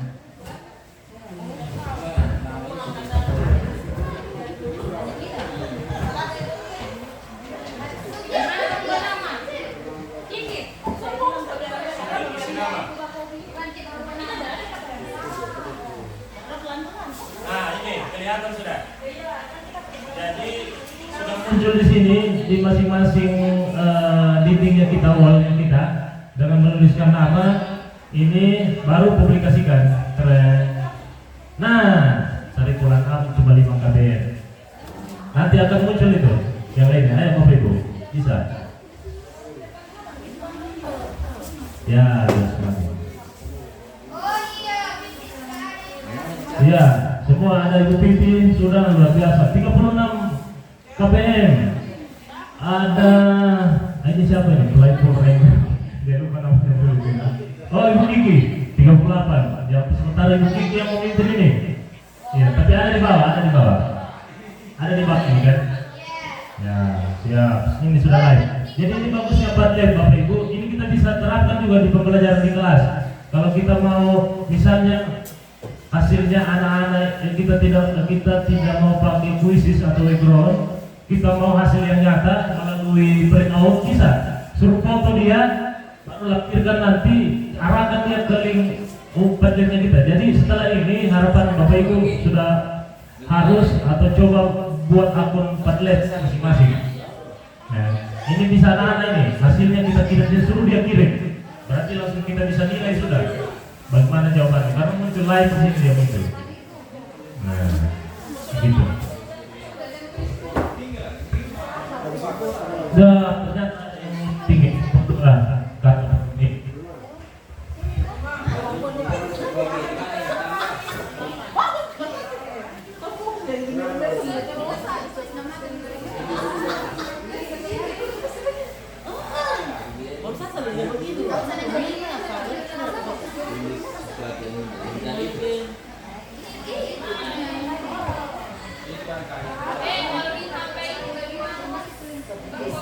Biasa saja.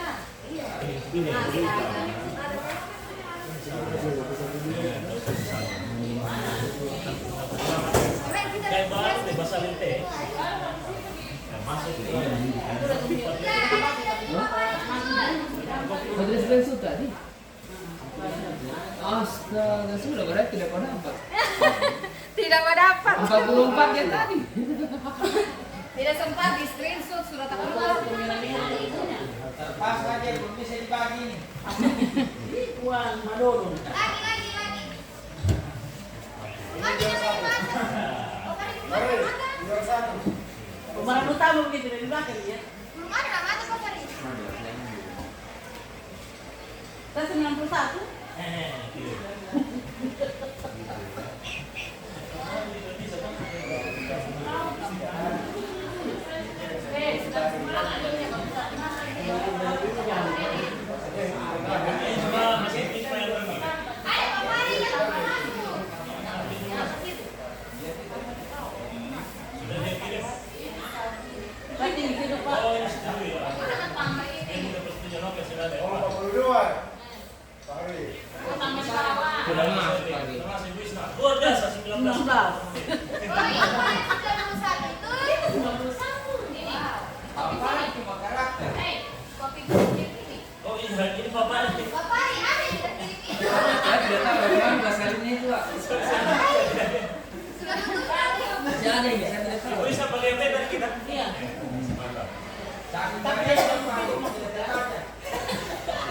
Iya, itu gimana sudah tadi?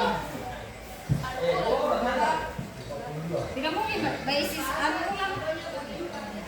Harus basis mengetik ulang. Tidak, bagi bapak yang sudah itu saya diketik ulang. Contoh saja. Ini kan bisa kita terapkan juga untuk anak-anak. Ini sekarang Kita kepala melihat. digital pelayanan papan digital ini. Kalau sini mau lagi bisa jadi. Kalau sini lagi.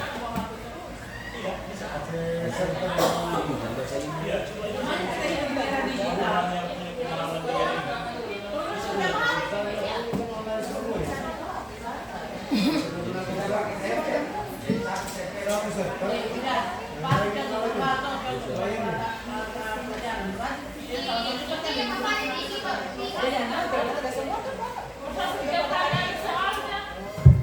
Iya, jadi berarti pada tahap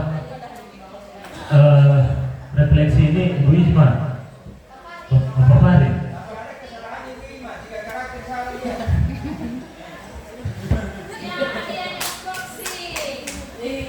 Bapak di mana Pak Fahri? Oh iya, berapa dia? Berapa KPM? Oh iya. Yang jelas yang pastinya sudah kita coba ya. Nanti tinggal Bapak Ibu kembangkan sendiri. Ini sebenarnya Padlet sama dengan papan pintar itu, cuma dia aplikasi. Kalau papan pintar kan kelihatan fisiknya.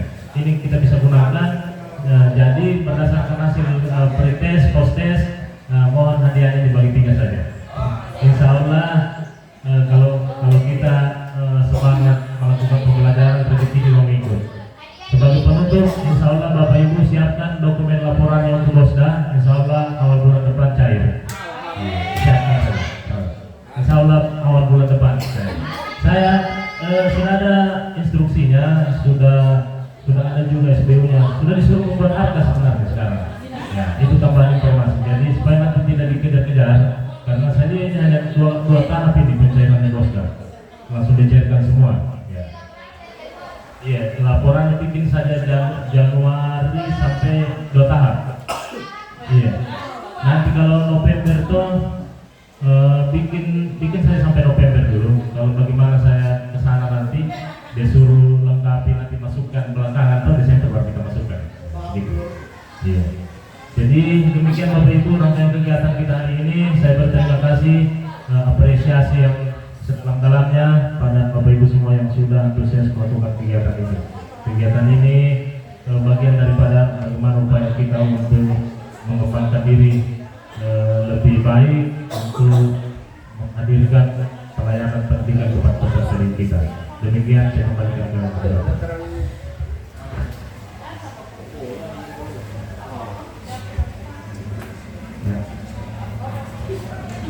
Bapak Ibu yang saya hormati, dengan berakhirnya sesi tanya jawab tadi, maka berakhir sudah rangkaian acara kita pada kegiatan belajar guru hari ini. bisa bermanfaat untuk kita semua dan mengakibatkan pada kegiatan pembelajaran. Saya selaku pemandu acara hari ini pamit undur diri. Saya akhiri. Wabillahi taufiq wal hidayah. Wassalamualaikum warahmatullahi wabarakatuh. Waalaikumsalam warahmatullahi wabarakatuh.